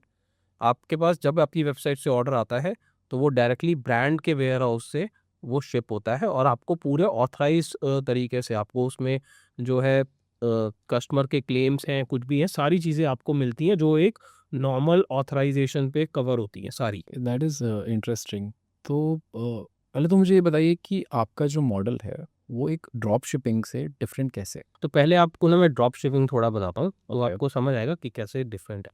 तो ड्रॉप शिपिंग में क्या होता है, एक अनऑर्गेनाइज सेगमेंट है जहाँ पे आप प्रोडक्ट बेचते हो, उन और जो प्रोडक्ट है डायरेक्टली कस्टमर के पास पहुँचता है, बट आप एज अ सेलर आप प्रोडक्ट की क्वालिटी पे आपका कोई कंट्रोल नहीं है। आपने बेचा प्रोडक्ट, किस ब्रांड का है, कोई ब्रांड नहीं है, वो नॉन ब्रांडेड प्रोडक्ट है। कस्टमर के पास सामान पहुंचता है, कस्टमर बोलता है क्वालिटी कैसी है, तो कोई क्वालिटी चेक नहीं है। प्लस दूसरा क्या है, ओपन मार्केट है। आज आप बेचना स्टार्ट करो, आप बेचोगे, बहुत तेज़ी से बिकना स्टार्ट होगा। तीसरे दिन एक और नया सेलर, चौथे दिन एक और नया सेलर, तीसरे महीने आप रियलाइज़ करोगे ये आइटम तो 500 लोग बेच रहे हैं और जो आपने 1000 रुपये में बेचना स्टार्ट किया था, वो आज जो है वो मुश्किल से 300 रुपये में बिक रही है। तो आपकी जो है ड्रॉप शिपिंग के जो कह लो ये सारे प्रॉब्लम्स हैं, वहीं आप ग्रिडरे में कंपेयर करोगे तो ग्रिडरे में आपको पूरी अथॉरिटी के साथ प्रोडक्ट मिलता है। आपको एक डीलर प्राइस उस पे मिलता है। आपके प्रोडक्ट की क्वालिटी एश्योर्ड है। ब्रांड जो है, जो आज प्रोडक्ट बना रहा है वही जो है अगले साल भी मिलेगा उसका प्रोडक्ट वही क्वालिटी का जो है। तो तीसरी चीज़ जो है, आप ब्रांड ऐसा नहीं करता कि वो फ्री ऑथराइजेशन बाँट रहा है। अगर आपने जो है मार्केट प्लेस के लिए ऑथराइजेशन माँगी है, तो ज़रूरी नहीं है कि आपको ऑथराइजेशन देने के बाद ब्रांड और 10 लोगों को ऐसे ही ऑथराइजेशन देगा। ब्रांड चेक करेगा कि आप जो है अच्छा बेच रहे हो, आपके साथ वो कंटिन्यू करेगा, वो दूसरे जनों को ऐसे नहीं लेकर आता। क्योंकि ब्रांड को भी देखना है कि उसका प्रोडक्ट जो है मार्केट में बेचने लायक बना रहे, ओके। जो है। तो ये एक बहुत बड़ा फ़र्क हो जाता है और यहाँ पे पूरा ऑथराइजेशन है, तो आप अपने कस्टमर्स को बोल सकते हो कि you are an authorised partner. आज ई-कॉमर्स का मैं आपका पहले वाले सवाल पे एक चीज़ और ऐड करता हूँ। आपने जब बोला कि ई-कॉमर्स के चैलेंजेस क्या है, तो ई-कॉमर्स का सबसे बड़ा चैलेंज है ट्रस्ट। तो करेक्ट। आप इसको ऐसे समझिए, अगर आप किसी से भी पूछेंगे कि आप ऑनलाइन पे कितने अमाउंट तक का प्रोडक्ट खरीद सकते हो या फिर आप क्या प्रोडक्ट खरीद सकते हो, तो हर किसी का ना अपना एक एक सबकॉन्शियस माइंड में एक आंसर है कि अब मैं ना इलेक्ट्रॉनिक आइटम ऑनलाइन नहीं खरीदता, मैं ब्रांडेड आइटम ऑनलाइन नहीं सेम गोज़ खरीदता, फॉर मी या। ठीक है, या फिर मैं 10,000 से ऊपर का आइटम ऑनलाइन नहीं खरीदता। क्यों? क्यों का जवाब है ट्रस्ट। ट्रस्ट। उसको ये नहीं पता मेरा सामान जेन्युइन आएगा नहीं आएगा। मैंने सोचा था मैं ब्रांडेड प्रोडक्ट के लिए पे कर रहा हूँ पर वो नॉन ब्रांडेड हुआ तो ये जो ट्रस्ट गैप्स है ना, ये सबसे बड़ा ई-कॉमर्स का चैलेंज है। ओके। और यहाँ पे जो हम बिल्ड कर रहे हैं, हम वही ट्रस्ट बिल्ड कर रहे हैं कि आपने अगर कुछ बाय किया और वो अगर ग्रिडरे के सप्लाई चेन से आया है, तो आप एश्योर्ड हो सकते हो एज़ अ सेलर जो है कि ग्रिडरे के सप्लाई चेन से मूव हुआ है, तो ये प्रोडक्ट जेन्युइन ही मिलेगा मेरे कस्टमर को। अगर लेट्स से कस्टमर झूठे से भी अगर ये बोलता है कि उसको डाउट है जो प्रोडक्ट पे, देन हमारा पूरा जो है नेटवर्क वो एक्टिव हो जाता है कि हम उसको एश्योरेंस दें ये प्रोडक्ट जेन्युइन है। अगर फिर भी होता है तो हम वो प्रोडक्ट रिकॉल करते हैं टू चेक कि कहीं कोई सप्लाई चेन में गैप तो नहीं रह गया। ओके। अगर है तो will take full responsibility. Okay, understood. So to sum it up कि ड्रॉप शिपिंग का जो मार्केट है it is not very stable, क्योंकि कंपटीशन जैसे ही कोई नया प्रोडक्ट लॉन्च होता है कंपटीशन स्टार्ट कमिंग इन और जो मार्जिन आपके कम कम कम होते रहते हैं। हाँ, और जहाँ बात आ रही है ब्रांडेड प्रोडक्ट्स की, जो ग्रिडरे आपको कनेक्ट करता है, वहाँ पे एक ट्रस्ट बिल्ड रहता है और थ्रू आउट आपके जो मार्जिन भी हैं वो भी अच्छे रहेंगे और एक क्वालिटी रहेगी प्रोडक्ट की, जो कि कस्टमर और सेलर दोनों के लिए बहुत अच्छा है। तो अब मैं ये समझना चाहूँगा कि अगर मैं एज अ सेलर जुड़ना चाहता हूँ ग्रिडरे के साथ, तो मेरी ऑनबोर्डिंग प्रोसेस या मेरी जर्नी, मैं आज आपसे जुड़ा हूँ और मेरी फर्स्ट सेल तक वो जर्नी कैसी रहती है, तो उसके बारे में ज़रा बताएंगे? ये सबसे पहले जो है आपकी ऑनबोर्डिंग होती है ग्रिडरे पे। तो आप gridray.com पे आते हैं, वहाँ पे आपको जॉइन नाउ का बटन दिखता है, आप उसमें पहले अपना रजिस्ट्रेशन करते हैं। तो जब आपका रजिस्ट्रेशन हो जाता है तो हमारी टीम उसको गो थ्रू करती है बेस्ड ऑन योर इंटरेस्ट। वहाँ पे आपको बताते हैं कि मैं एज अ रीसेलर जुड़ रहा हूँ या एज अ ब्रांड जुड़ रहा हूँ। एज अ रीसेलर जुड़ रहा हूँ तो मैं किस प्लेटफॉर्म पे बेचने के लिए इंटरेस्टेड हूँ। मैं अपनी वेबसाइट पे बना के बेचना चाह रहा हूँ, मेरी एग्जिस्टिंग वेबसाइट है, मैं उस पर नया कैटलॉग चाह रहा हूँ जो है, या फिर मैं एक सोशल सेलर हूँ, या फिर मैं मार्केट प्लेस पे बेचना चाह रहा हूँ। तो ये आपके जो भी आपने डिटेल्स दी हैं, बेस्ड ऑन दैट हमारी टीम जो है आपको एक फॉर्म भेजती है डॉक्यूमेंटेशन का, जिसमें आपकी वेरिफिकेशन के लिए डॉक्यूमेंट मांगे जाते हैं। तो आप जो है वो फिल करते हैं, आपका ऑनबोर्डिंग कंप्लीट होती है आफ्टर वेरिफिकेशन जो है। और जब आपकी ऑनबोर्डिंग हो जाती है देन आपसे पूछा जाता है कि आप किन ब्रांड्स में इंटरेस्टेड है।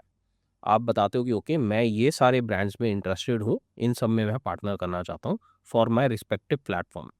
तो फिर आपको उसकी ऑथराइजेशन ब्रांड से मिलती है, आपको ऑथराइजेशन लेटर मिलता है कि you are now authorise partner for this brand. उसके बाद आपको मिलता है उसका डेटा, प्रोडक्ट के प्राइसिंग, प्रोडक्ट की इमेजेस, डिस्क्रिप्शंस, जिसको यूज़ करके आप अपने रिस्पेक्टिव प्लेटफॉर्म पे उसको लिस्ट करते हैं, प्रमोट करते हैं।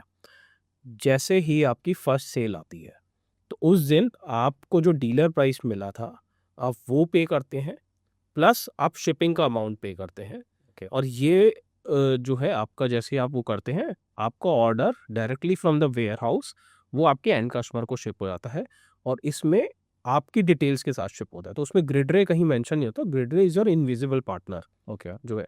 तो सारे रिकॉर्ड्स जो हैं वो आपके ही रहते हैं, या फिर ब्रांड के रहते हैं कि ये प्रोडक्ट जेन्युइन ब्रांड का है। तो उसमें आप और ब्रांड यही दो लोग पिक्चर में होते हो। तो वो जो ऑथराइजेशन लेटर है, I can use that to put my that brands product into any e-commerce website, I can sell it. ये बहुत इंपॉर्टेंट है समझना। आपको जो ऑथराइजेशन लेटर मिलता है वो आपके बताए हुए गिवन रिस्पेक्टिव प्लेटफॉर्म, तो आपने बोला कि मैं जो हूँ अपनी वेबसाइट पे लिस्ट करना चाहता हूँ, तो वो जो ऑथराइजेशन लेटर है उसने आपकी वेबसाइट को ऑथराइज किया है फॉर दिस ब्रांड। तो ये आप जो बताते हैं, आपको लगता है आप फ्यूचर में और प्लेटफॉर्म ऐड करना चाहते हैं, तो आपको जो है ऑथराइजेशन उसका सेपरेट मिलता है। तो इट्स अप अपॉन यू कि आपको किसका ऑथराइजेशन चाहिए। ओके। तो इस पूरे प्रोसेस के चार्जेस कितने, मतलब मुझे कितना पैसा पे करना पड़ता दिस है? इज़ फ्री ऑफ कॉस्ट, तो इसमें कोई कॉस्ट नहीं है, ज़ीरो कॉस्ट है। आपको कुछ नहीं पे करना, आप आइए, आप पार्टनर कीजिए ब्रांड के साथ। इवन ऑन सेल आपको कोई कमीशंस नहीं पे करने, आप अपना सिर्फ डीलर प्राइस पे करते हैं, आप अपना शिपिंग चार्ज जो उसमें लगता है वो पे करते हैं, आपका प्रोडक्ट डायरेक्टली आपके पास कस्टमर के पास पहुँचता है। आपके मार्जिन्स जो आपने कस्टमर को कितने में बेचा, तो लेट्स से आपका डीलर प्राइस था ₹1000 का, आपने अपने कस्टमर को जो है वो 1500 में बेचा है, तो आपको जो है वो 500 वो आपका मार्जिन है। उसमें ₹1000 प्लस में लेट्स से कि शिपिंग आपने ₹100 और पे किया, तो ₹1100 आप पे करते हैं। ₹400 is your margin. So you are saying zero cost पे मेरा बिज़नेस आप सेट करा के दे हाँ, दोगे? बिल्कुल, ज़ीरो कॉस्ट जो है उसमें आपको कोई इन्वेस्टमेंट नहीं करना, कोई हिडन चार्जेस नहीं है। Okay, that is very interesting model. तो इसमें आपने ये बताया कि जो सप्लाई चेन है, मतलब जो इन्वेंट्री है, वो सारा का सारा ब्रांड मैनेज करेगा। तो यहाँ से मेरे एंड से मुझे सिर्फ़ और सिर्फ़ जो मेरा सेलर अकाउंट है, मुझे वो मैनेज करना है और वहाँ पे मुझे सेल्स लेके आनी है। चाहे वो मैं मार्केटिंग के थ्रू लेके आऊँ या किसी और तरीके येस, से, वो मुझे करना है। बाकी everything will be handled by the brand. Yes. So let's say आप इवन अगर जो है आपकी वेबसाइट नहीं है, आप कोई कम्युनिटी है, आप जिम ओनर हैं। ओके। आप जिम ओनर है, आपको जो है ब्रांड्स के साथ टाई अप करना है कि आप अपने जिम के लोगों को जो है कुछ प्रोडक्ट रिकमेंड कर सकें, तो आप तब भी कर सकते हैं। आप एक जो है कोच है, आप योगा ट्रेनर है, आपको लगता है कि मैं योगा मैट्स रिकमेंड कर सकती हूँ मेरे यूज़र्स को, आप तब भी कर सकते हैं। इट्स नॉट जस्ट कि आप जो है ई कॉमर्स साइट खोलेंगे या आपको किसी मार्केट प्लेस, आप एक कम्युनिटी ओन करते हैं, लोग आप पे ट्रस्ट करते हैं, तो आप बिल्कुल कर सकते हैं। आप एक कोच हैं, आप लेट्स से आप एक जो है कुकिंग का कुछ आपका है और आप वहाँ पे जो है कुछ कुकिंग रिलेटेड आपको लगता है मैं जो है कुछ प्रोडक्ट्स मेरे को लगाने हैं, या प्लम्बर हैं आप उस, तो आपके ऊपर है, आप अपने जो है बेस्ड ऑन योर एक्सपर्टीज़ आपको जो लगता है आप आइए, आप अपने रेलिवेंट ब्रांड एक्सप्लोर कीजिए और आप ज्वाइन कीजिए। दैट इज़ वेरी इंटरेस्टिंग, क्योंकि अगर मैं एक फिजिकल मार्केट, एक ऑफलाइन मार्केट में जाता हूँ, वहाँ किसी ब्रांड का अगर मुझे एफिलिएशन लेना, उसकी फ्रेंचाइजी लेनी है, तो उसकी जो कॉस्ट है वो लाखों करोड़ों में जा सकती है। ओके, और वहीं यहाँ अगर मैं मार्केट प्लेस में कर रहा हूँ तो वो चीज़ मेरे लिए फ्री ऑफ कॉस्ट है। So that is very amazing model that you have. बिल्कुल। देखिए हमारा सिंपल मॉडल है, हम चाहते हैं कि बिज़नेस ग्रो करे। हमारा जो है ना क्लियर अंडरस्टैंडिंग है, जब आप ग्रो करोगे तो ऑब्वियसली हम भी ग्रो करेंगे। ओके। तो हमारा एक केपीआई सिंपल है कि हमारी ग्रोथ हमारे पार्टनर की ग्रोथ में है। तो जब आप ग्रो करते हो that means we are growing. Okay. कोई ऐसा रीसेंट एग्जांपल है जो आपके साथ जुड़ा हो, जिसने अच्छा ग्रो किया हो रिसेंटली? हाँ, बिल्कुल। देखिए हमारे साथ जो है कई सारे पार्टनर्स जुड़ रहे हैं और देयर आर पार्टनर्स जो आराम से मंथली जो है वो 5 लाख 7 लाख प्लस का बिजनेस कर रहे हैं। और अभी हमारा प्लेटफॉर्म बहुत रीसेंट यंग प्लेटफॉर्म है, तो ये नंबर्स बहुत जो उनका ग्राफ है, तो वी आर एक्सपेक्टिंग कि वो बहुत जल्दी जो है 10 लाख प्लस मंथली बिजनेस जो है सिर्फ हमारे साथ। बाकी उनका सेपरेट बिजनेस है, हमारे साथ जो बिजनेस वो ग्रो कर रहे हैं, जो नए ब्रांड्स उन्होंने ऑन बोर्ड किए हैं। ओके। हमने अभी रिसेंटली हमारे कुछ ट्रायल्स इंटरनेशनल मार्केट में भी चल रहे हैं कुछ ब्रांड्स के साथ। हम इंटरनेशनल मार्केट भी एक्सप्लोर कर रहे हैं, तो वी आर वेरी होपफुल कि वहाँ से बिजनेसेस जो हैं ब्रांड्स को काफ़ी अच्छा वॉल्यूम मिलेगा और हमारे सेलर्स को काफ़ी अच्छा वॉल्यूम मिलेगा। तो स्काई इज़ द लिमिट। ऐसे कुछ ब्रांड्स के आप नाम बता सकते हैं जो आपके साथ काम कर रहे हैं इस वक्त, और जो होने वाले हैं सब? देखो हमारे एग्जिस्टिंग ब्रांड्स में मैं आपको बताता हूँ, निविया स्पोर्ट्स है, ओके। वेक्टर एक्स है, आर एक्स एन है, यूएसआई है, प्रो एस है। These are some of the big names okay. जो है दे आर हमारे मोस्टली पास। Sports goods. हाँ, हमारे पास इसके अलावा भी नेब्योर है, हमारे पास और भी डेंटाडिन है, जो अलग कैटेगरी में है, प्लस हमारी और कैटेगरीज भी हम ऐड कर रहे हैं। तो अभी हमारा जो है बहुत ब्रांड्स के साथ एंगेजमेंट चल रहा है जो है, तो एक बार जैसे ही हमारे वो ब्रांड्स के साथ सारे एग्रीमेंट्स वगैरह सारी चीज़ें हो जाती हैं, सो वो बहुत जल्दी आपको प्लेटफॉर्म पे दिखेंगे। सो आप इस वक्त एज अ मीडिएटर काम कर रहे हैं hmm, between the seller and the brands. हाँ। सो इस थ्रू आउट रोल में इन फ्यूचर कहीं सपोर्ट की ज़रूरत पड़ती है, किसी कोई और असिस्टेंस ऐसा है जो ग्रिड रे प्रोवाइड कराता है, being me being a part of your company? बिल्कुल। देखिए एक सबसे पहली चीज़, आपको कहीं भी मेंटरशिप चाहिए, आपको कुछ जानना है, तो हमारी टीम आपके सपोर्ट में रहती है। आप फर्स्ट टाइम स्टार्ट कर रहे हैं, आपका कोई सवाल है, आपको जो है लेट्स से कि क्या-क्या रिक्वायरमेंट रहती हैं प्लेटफ़ॉर्म पे, आप हमसे पूछ सकते हैं, हमारी टीम बिल्कुल हेल्प करेगी।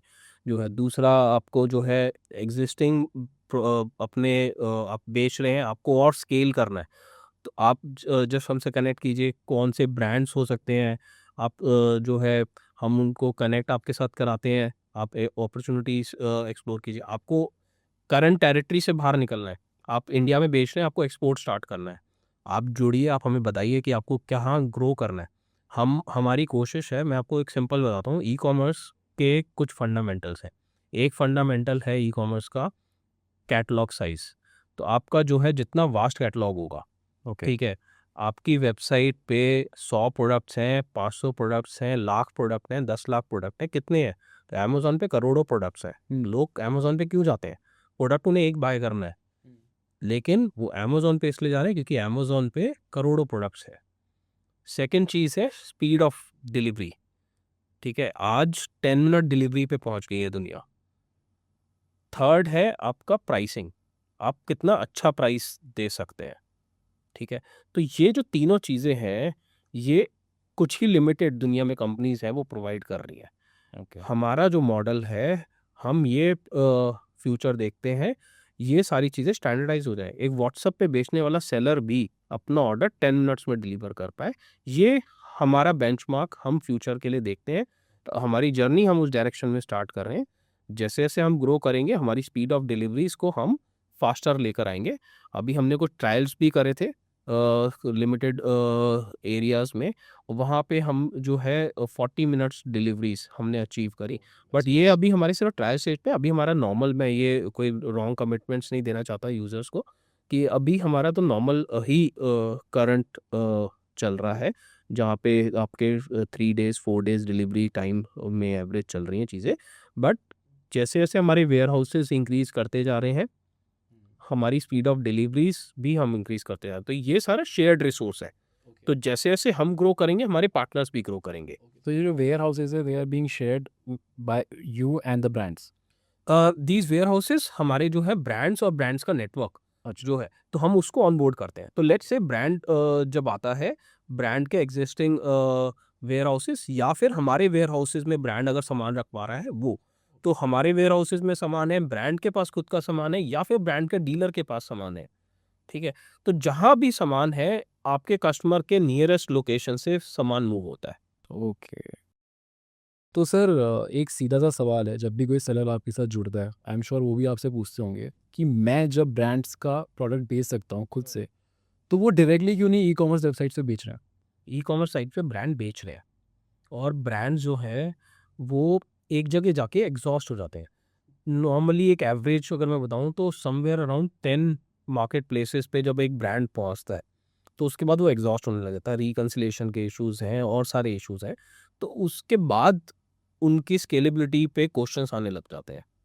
तो ये एक बहुत बड़ा चैलेंज रहता है। बट सर वो बड़े बड़े ब्रांड्स हैं, उनके पास बहुत पैसा है, तो वो तो कोई टीम हायर कर सकते हैं जो कि सिर्फ इसको मैनेज करेंगे। नहीं, बहुत अच्छा पूछा आपने सवाल।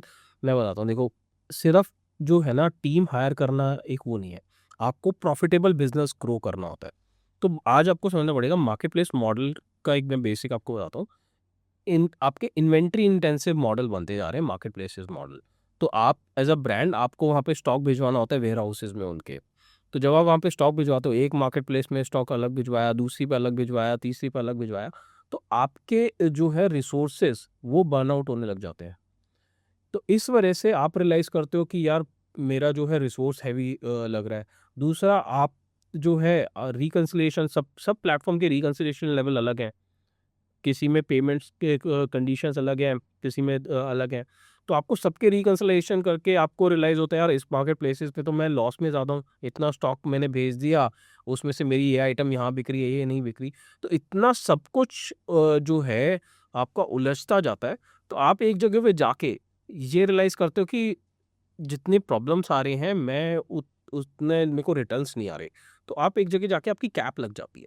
तो आप फर्स्ट 10 जो है 7-8 यहाँ तक तो आपको बहुत अच्छा चल रहा है। उसके बाद आपकी कैपेसिटी अचीव होने लग जाती है। और वहाँ पे जो है ना ग्रिडरे का जो मॉडल है, वो वहाँ पे पार्टनरशिप मॉडल में आपको जो है किसी प्लेटफ़ॉर्म पे लग रहा है यार यहाँ पे मैं नहीं बेच सकता, पर मैं मेरे को पार्टनर जुड़ जाए, वो मेरे प्रोडक्ट्स प्रमोट करे जो है। तो उसमें क्या है, पार्टनर को भी मालूम है, उसकी एक्सपर्टीज़ है, वो उस प्लेटफ़ॉर्म को डीप डाउन समझता है, उस पे सेल कैसे लानी है, किस प्राइस पॉइंट पे बेचूँ, क्या रिकन्सिलिएशंस होती हैं प्लेटफ़ॉर्म की, जो है। तो वो पार्टनर भी उसके लिए एक्सपर्ट है। तो ये जो कॉम्बिनेशन ऑफ पार्टनरशिप जब बिल्ड होती है, तो विनिंग होती है दोनों के लिए। ओके। उस सेलर के लिए भी जो उस प्लेटफ़ॉर्म पे सेल कर रहा है, और एज़ अ ब्रांड आपके लिए भी। आप वो अपॉर्च्युनिटी आज लूज़ करते हो, ठीक है? तो ये एक है ऐसा, इसको कुछ मान लीजिए कि दुनिया भर में लाखों वेबसाइट्स हैं। हम्म। यानी कि लाखों अनटैप्ड अपॉर्च्युनिटीज़ हैं इस टाइम पे। Okay. As we are speaking आप ये देखिए कि कितने सारी ई-कॉमर्स साइट्स होंगी, छोटी-बड़ी हर तरीके की, हम्म। ठीक है? आप सोच भी नहीं रहे कि हम एक उस जगह पे जाएँ। पर आप जब ऑफ़लाइन की बात करते हो, तो ऑफ़लाइन पे ब्रांड सबसे पहले उसके एक विज़न होता है, यार मेरे ना इंडिया में इतने हज़ार डिस्ट्रीब्यूटर्स हो जाएँ, इतने मतलब रिटेलर्स हो जाएँ मेरे मेरे वर्ल्ड वाइड ये रिटेल। तो आप रिटेल में सोच रहे हो, रिटेल में आप जो है एक छोटे से रिटेलर को भी जो है आप कहते हो हाँ यार, ये मेरा रिटेलर है, मेरा प्रोडक्ट वहाँ पहुँच रहा है। और ये बहुत अच्छी बात है। आप एज़ अ ब्रांड उस रिटेलर को भी अपॉर्च्युनिटी दे रहे हो कि वो अपना बिज़नेस बनाए, जो है। हम क्या कह रहे हैं कि आप जो है यही चीज़ आप एक ऑनलाइन रिटेलर को भी दो, उसके ऑनलाइन शॉप को भी वो अपॉर्च्युनिटी दो, और ये सब ऑथराइज़्ड है, आपके चेक्स में रहता है। तो यहाँ पे जो है मॉडल में चेंज हुआ है। ओके। तो ये जो आपने आपका सवाल था मैं उसको वो कर दूँ कि जब आप इंडिविजुअली बेचते हो तो आप एग्ज़ॉस्ट हो जाते हो, इवन आप टीम बड़ी भी कर दो, पर जो आपके रिसोर्सेज़ लग रहे हैं, वो उससे ज़्यादा लग रहे हैं। इसमें वैसे बिलिंग साइकिल क्या रहती है ब्रांड्स की? देखिए हमारा जो है अलग-अलग कैटेगरी की अलग-अलग बिलिंग साइकिल्स रहती हैं। हम्म। सो नॉर्मली जैसे स्पोर्ट्स कैटेगरी है हमारी, अभी currently one of the main category है। तो उसमें हमारा जो है 15 डेज़ का रिटर्न पीरियड रहता है। और ब्रांड्स के लिए मैं बता रहा हूँ हम्म। जो है तो 15 डेज़ का उसमें रिटर्न पीरियड रहता है। तो आज आपका ऑर्डर अगर डिलीवर हुआ है तो उसके बाद हम 15 डेज़ देते हैं, कोई भी अगर रिटर्न एस्केलेट करना है उसके लिए। तो जैसे ही 15 डेज़ कंप्लीट हो जाते हैं तो आपका वो पेमेंट मैच्योर हो जाता है। उसके बाद हम मंथ में 2 पेमेंट डेट्स होती हैं हमारी, first week of the month and third week of the month. तो हम जो है, जो भी आपकी नेक्स्ट पीरियड आ रहा होगा उसमें हमारी जितनी भी आपकी मैच्योर पेमेंट्स वो हम आपको रिलीज़ कर देते हैं। तो ये हमारा पेमेंट करंटली रहता है। बाकी कई कैटेगरीज़ हैं, उनमें शॉर्टर पीरियड है। जैसे अब हमारे कॉस्मेटिक है, उसमें नॉन रिटर्नेबल कैटेगरी में आता है। तो अलग अलग कैटेगरीज अलग अलग रहता है। ओके। तो जैसा ही हमने बात की कि ई कॉमर्स में रिटर्न रेट्स काफ़ी ज़्यादा होते हैं, जैसे ये दो it is a branded products, लेकिन रिटर्न रेट तो यहाँ भी थोड़ा बहुत तो होगा ही।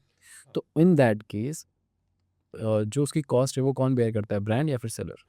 देखिए, रिटर्न का कॉस्ट जो है वो सेलर बेयर करता है, क्योंकि ब्रांड ने आपको डीलर प्राइस पे दिया, ब्रांड मार्जिन्स नहीं एंजॉय कर रहा। ओके। ठीक है, तो ब्रांड के पास वो स्कोप नहीं है। ब्रांड ने आपको बोला है कि यार मैं आपको दे रहा हूँ पूरा स्कोप, आप बिल्ड कीजिए अपना बिजनेस।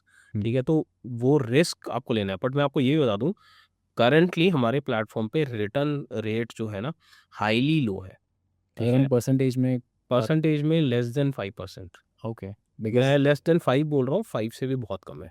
ओके ठीक दैट है, इज़ नाइस। क्योंकि जैसे हम लोग बात कर रहे थे कि ऑन एन एवरेज अगर ग्लोबल एवरेज अगर 18 से 20% है और अगर ग्रिड रे के साथ वो 5% से कम हो रहा है, आपके करंट मार्जिन एवरेज है बहुत कि अच्छे हैं। जैसे जैसे नंबर्स बढ़ेंगे, ठीक है, एवरेज चेंज होगी, बट स्टिल ये बहुत कम है। और ये इसलिए कम है, उसके रीजन भी मैं आपको बता दूं, क्योंकि प्रोडक्ट की क्वालिटी एश्योर्ड है।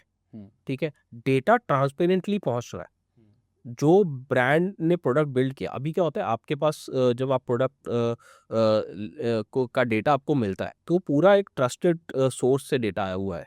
ठीक है, आपको लिस्ट करते हैं। तीसरी चीज़ क्या है कि रिटर्न रेट आ भी कहाँ से रहा है। रिटर्न रेट नॉर्मली साइजेस के इश्यूज में आ रहा है हमारे पास, जहाँ पे प्रोडक्ट का जो है, कस्टमर ने 8 नंबर मांगा था पर वो 8 उसको फिट नहीं आया, तो हमारे रिटर्न मेजरली वो साइड पे ज़्यादा है। प्लस एक और चीज़ मैं आपको बताता हूँ, हमारे सेलर्स जो है वो खुद से बहुत स्क्रूटनी कर रहे हैं ना। आपका कस्टमर आपके साथ डायरेक्टली एंगेज्ड है। आप एक जिम ओनर है, आपने प्रोडक्ट बेचा, अपने जो है जिम में ट्रेनिंग करने कोई आता था, आपको ट्रस्ट पता है कि यार ये मेरा जेन्युइन कस्टमर है। ठीक है, तो इस वजह से रिटर्न रेट कम है।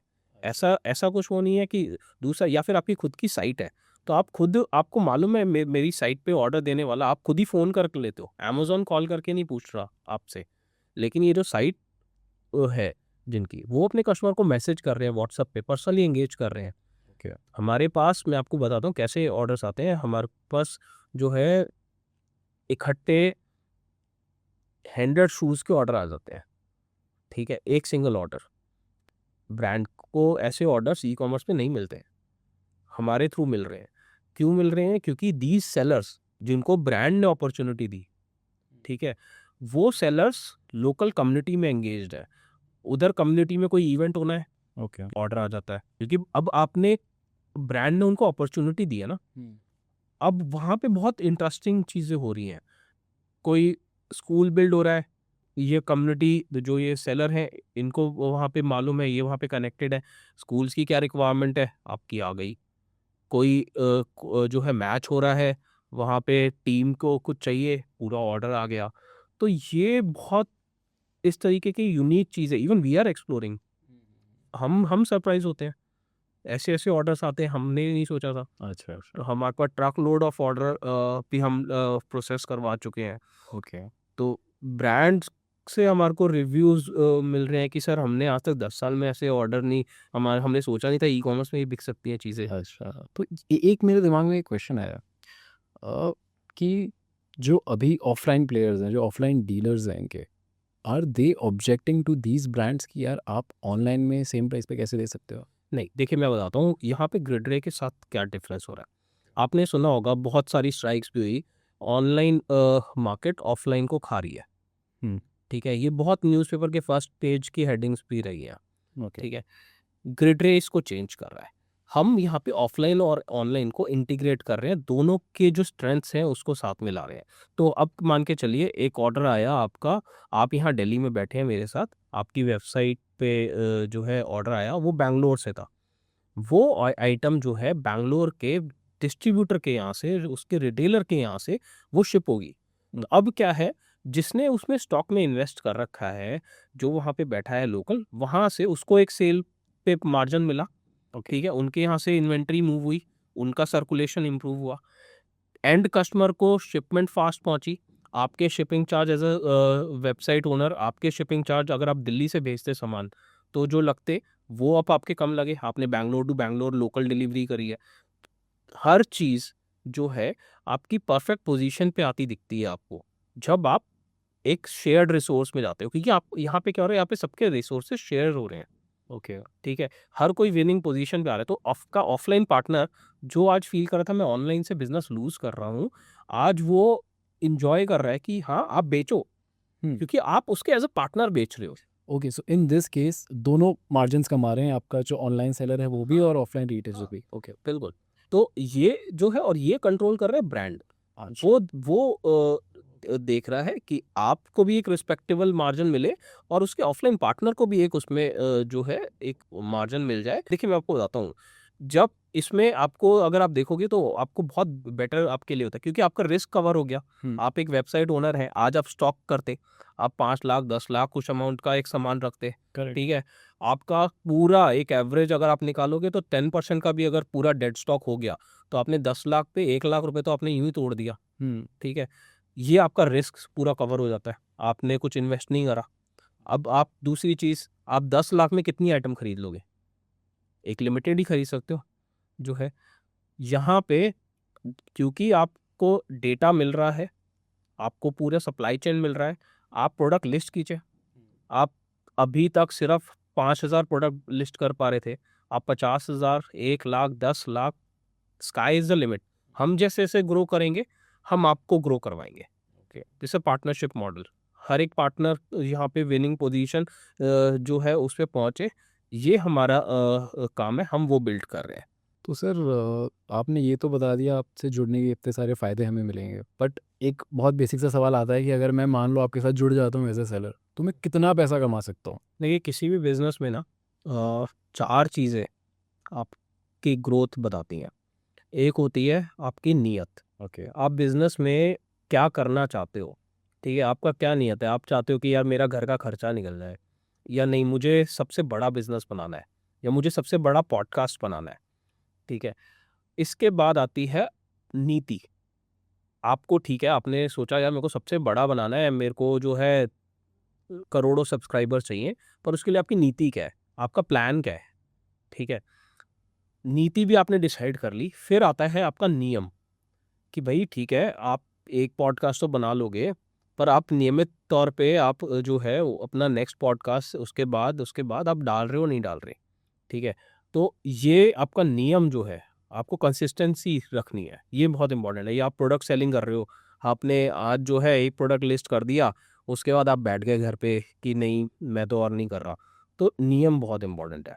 और फिर आती है नियति, ईश्वर इच्छा, भगवान की क्या इच्छा है। ठीक है?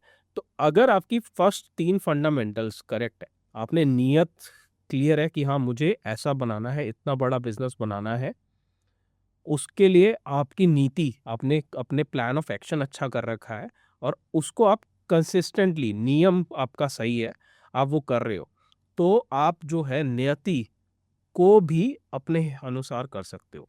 तो ये जो 4 चीज़ें अगर आपने सही कर ली, तो आप स्काई इज़ द लिमिट, फिर आप उसमें करोड़ों का बिज़नेस बनाइए। यहाँ पे जो है आपके ऊपर है, आप कितना बड़ा विज़न रखते हो। आप एक ई-कॉमर्स इंडस्ट्री में काफ़ी समय से हैं, आप 2015 में आपने डेन भी शुरू किया था, आज आपको 11 साल हो चुके हैं। तो विद योर एक्सपीरियंस अगर आप एक ई-कॉमर्स इन जनरल देखते हैं, तो सबसे बड़ी अपॉर्च्युनिटी इस वक़्त आपको कहाँ दिखाई दे रही है? देखिए अपॉर्च्युनिटी हर जगह है, बट एक्सपोर्ट में मुझे लगता है कि बहुत अपॉर्च्युनिटी है। इवन हमने भी जो अच्छा बिज़नेस में कह लो पैसा कमाया, वो एक्सपोर्ट में कमाया। जब आप यहाँ से ब्रांड्स को इंटरनेशनली सेल करते हो, तो आपको एक अच्छे मार्जिन्स मिलते हैं। आपकी मार्केट बड़ी होती है ना, इंडिया में बहुत बड़ी मार्केट है, दुनिया की सबसे बड़ी आबादी है। पर आप अगर ग्लोबल हो जाते हो, ठीक है? वहीं आप डॉलर्स में और यूरो में कमा रहे हो। तो आप एक्सपोर्ट कीजिए, एक्सपोर्ट ग्रो कीजिए, कंट्री का भी बेनिफिट है, आपका भी बेनिफिट है। तो मार्केट डेफ़िनेटली वहाँ पे बहुत अच्छी है, बट हाँ, इंडिया में भी बहुत बड़ी मार्केट है। तो आपको यहाँ पे मुझे लगता है कि आप सबसे अगर आपको देखो आपको वाकई में रियल बिजनेस बनाना है ना, तो आपकी खुद की ई-कॉमर्स साइट, रियल बिजनेस बनाना है, रियल बिजनेस जो आप अगर वाकई में बड़ा विजन देखते हो, ठीक है। आपको चैलेंजेस आएंगे, यस आएंगे, लेकिन अगर आप चाहते हो कि एक वाकई में ऐसा बिजनेस बने जिसमें मैं बिल्ड कर सकूं, आप मार्केट प्लेसेस पे भी बहुत अच्छा बिल्ड कर सकते हैं, बट जो आप कह लो कि एक प्रॉपर फंडामेंटली जो आप कह सको यार ये मेरा बिजनेस है और ये इतना बड़ा है, ठीक है, वो आप अपनी खुद की साइट से बना सकते हो। तो सर बस एक और छोटा सा सवाल ये है कि एक मार्केट प्लेस पे हम लोगों ने बात की, तो यहाँ पे कितने सेलर्स जा सकते हैं? देखो मार्केट प्लेस पे एक ब्रांड के ऊपर है, हर ब्रांड की अपनी स्ट्रैटेजी हो सकती है, तो ऐसा नहीं है ग्रिडरे पे जो है ब्रांड जब आता है वो अपनी खुद की स्ट्रैटेजी बिल्ड करके आता है। एग्जांपल के लिए एक ब्रांड है, वो चाहता है मैं माइक्रो सेलर्स को जोड़ूं, मैं कम्युनिटी सेलर्स को जोड़ूं, मैं फीमेल्स को जोड़ूं, ठीक है, तो वो आता है, वो अपनी फीमेल सेलर्स को जोड़ता है, उनको चाहिए वो कोचेस को जोड़ना चाहते हैं, वो कोचेस को जोड़ सकते हैं, वो चाहते हैं वो इंस्टीट्यूट्स को जोड़ें, वो इंस्टीट्यूट्स को जोड़ सकते हैं। तो आप एग्जांपल के लिए आपको आपका कुछ ऐसा प्रोडक्ट है जहाँ पे आप स्कूल्स के साथ एंगेज रहना चाहते हो कि स्कूल आपको ऑर्डर दे सकें, ठीक है, तो आप उनको ऑनबोर्ड करते हो स्कूल को, स्कूल की जब भी रिक्वायरमेंट आती है वो सीधे आपके पास सीधे जब भी ऑर्डर आता है वो आपको ऑर्डर पहुंचा देते हैं, जो है तो आप सीधे वहाँ से स्कूल को डिलीवरीज दे सकते हो। आपको चाहिए आप एक गांव में टीयर 2 टीयर 3 सिटीज़ की फीमेल्स को आइडेंटिफाई करते हो, वो आपके लिए राइट सेलर्स हैं, आप उनको ऑनबोर्ड करते हो, तो उन सेलर्स को इन्वेस्ट नहीं करना ओके। आज आपके प्रोडक्ट में, आप समझिए। तो एक जो है लेडी है वो कहीं विलेज में है, वहाँ पे वो आपका प्रोडक्ट को प्रमोट करती हैं, आपका प्रोडक्ट बिकता है, वो आपके पास ऑर्डर पहुँचता है, आप उस ऑर्डर को प्रोसेस करते हैं, वो लेडी वहाँ पे उसमें कुछ कमाती हैं, आपको वो अनटैप्ड मार्केट जो थी वहाँ पे आपका प्रोडक्ट पहुँचता है, तो एक विनिंग कॉम्बिनेशन रहता है उन लेडीज़ को। मैं आपको एक एग्जांपल बताता हूँ, हमारे पास अभी एक फ़ोन आया कुछ दिन पहले, वो फ़ोन मैंने ही पिक किया, तो उनका कॉल आया कि सर मैं एमबीए मैंने कर रखा है और मेरी जॉब चली गई है, क्या मेरे लिए कोई पॉसिबिलिटी है ग्रिडरे पे मैं प्रोडक्ट सेल कर सकता हूँ, ब्रांड्स के साथ कनेक्ट हो सकता हूँ? तो मैंने कहा हाँ बिल्कुल आप हो सकते हो। और मेरे मन में थॉट था यही तो मेरा विजन था कि मैं लोगों को अपॉर्चुनिटीज़ दूँ। तो उनका फिर सेकंड सवाल आया कि सर मेरे को इन्वेस्ट कितना करना पड़ेगा? तो मैंने कहा सर नहीं आपको कुछ इन्वेस्ट नहीं करना पड़ेगा, आप हमारे प्लेटफॉर्म पे जुड़िए, हम आपको ब्रांड से कनेक्ट कराएंगे, आप प्रोडक्ट सेल कीजिए, क्या? आप अपने जो है मार्जिन आप कमाएंगे, वो आपकी अर्निंग होगी, आप डिसाइड करते हैं प्रोडक्ट कितने प्राइस में आप बेच सकते हैं, जो है तो उसमें क्या है, जब हमारे साथ लोग जुड़ते हैं, ठीक है, उनको एक अपॉर्चुनिटी भी मिलती है। और यहाँ पे जो है ना मैं ये बोलूँगा कि इधर ब्रांड्स का बहुत इंपॉर्टेंट रोल रहता है। ब्रांड जो है वो ऐसे लोगों को, माइक्रो एंटरप्रेन्योर्स को बिल्ड करने में मदद कर रहे हैं। तो देखिए फ्यूचर जो है ना जहाँ जा रहा है, आज बहुत लोगों की नौकरियाँ जा रही है, करेक्ट। ठीक है, वी नीड अपॉर्चुनिटीज, लोग आईटी में लोग जो है जॉब्स खो रहे हैं, ठीक है, स्किल्स की कमी नहीं है, बहुत अच्छे लोग हैं, बहुत हार्ड वर्किंग भी है, बट अपॉर्चुनिटी चाहिए। तो what we are doing, we are creating an opportunity, we are creating, आप यहाँ पे जो है आप बहुत सारे माइक्रो एंटरप्रेन्योर्स खड़े हो सकते हैं, हम्म। तो ये एक अच्छा पोटेंशियल है। That is absolutely right sir. यहाँ पे एक बहुत ही अनटैप्ड अपॉर्चुनिटी है और बहुत ही ज़्यादा अच्छा पोटेंशियल है। अगर सारे माइक्रो एंटरप्रेन्योर्स मिल जाएं एक साथ, तो क्या कुछ नहीं कर सकते। बिल्कुल। तो आपका मॉडल तो सर अमेजिंग है, no doubt about it, and I really wish you a great success है, एंड आई रियली होप कि जो आपका विजन है, जो बहुत ही अच्छा विजन है, you really do accomplish it. देखिए ये विजन जो है ना, ये सिर्फ मेरा या मेरी सक्सेस नहीं है, ये कंट्री की सक्सेस है।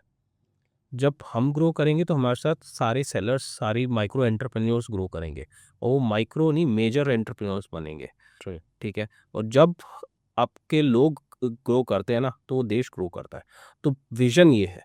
अंशुल जी, आज आप यहाँ पे आए, मुझे बहुत अच्छा लगा और बहुत सारी नई चीज़ें हमें सीखने को मिली आपसे। एंड आपका जो बिज़नेस मॉडल है काफ़ी इंटरेस्टिंग, काफ़ी अच्छा है, मुझे बहुत अच्छा लगा और इनफैक्ट मैं भी शायद आपके साथ जुड़ना चाहूँगा। अरे great, we love to have you. So sir, thank you very much. Thank you very much for coming. Thank you for all your insights. It was lovely meeting you. Thank you, sir. Thank you very much.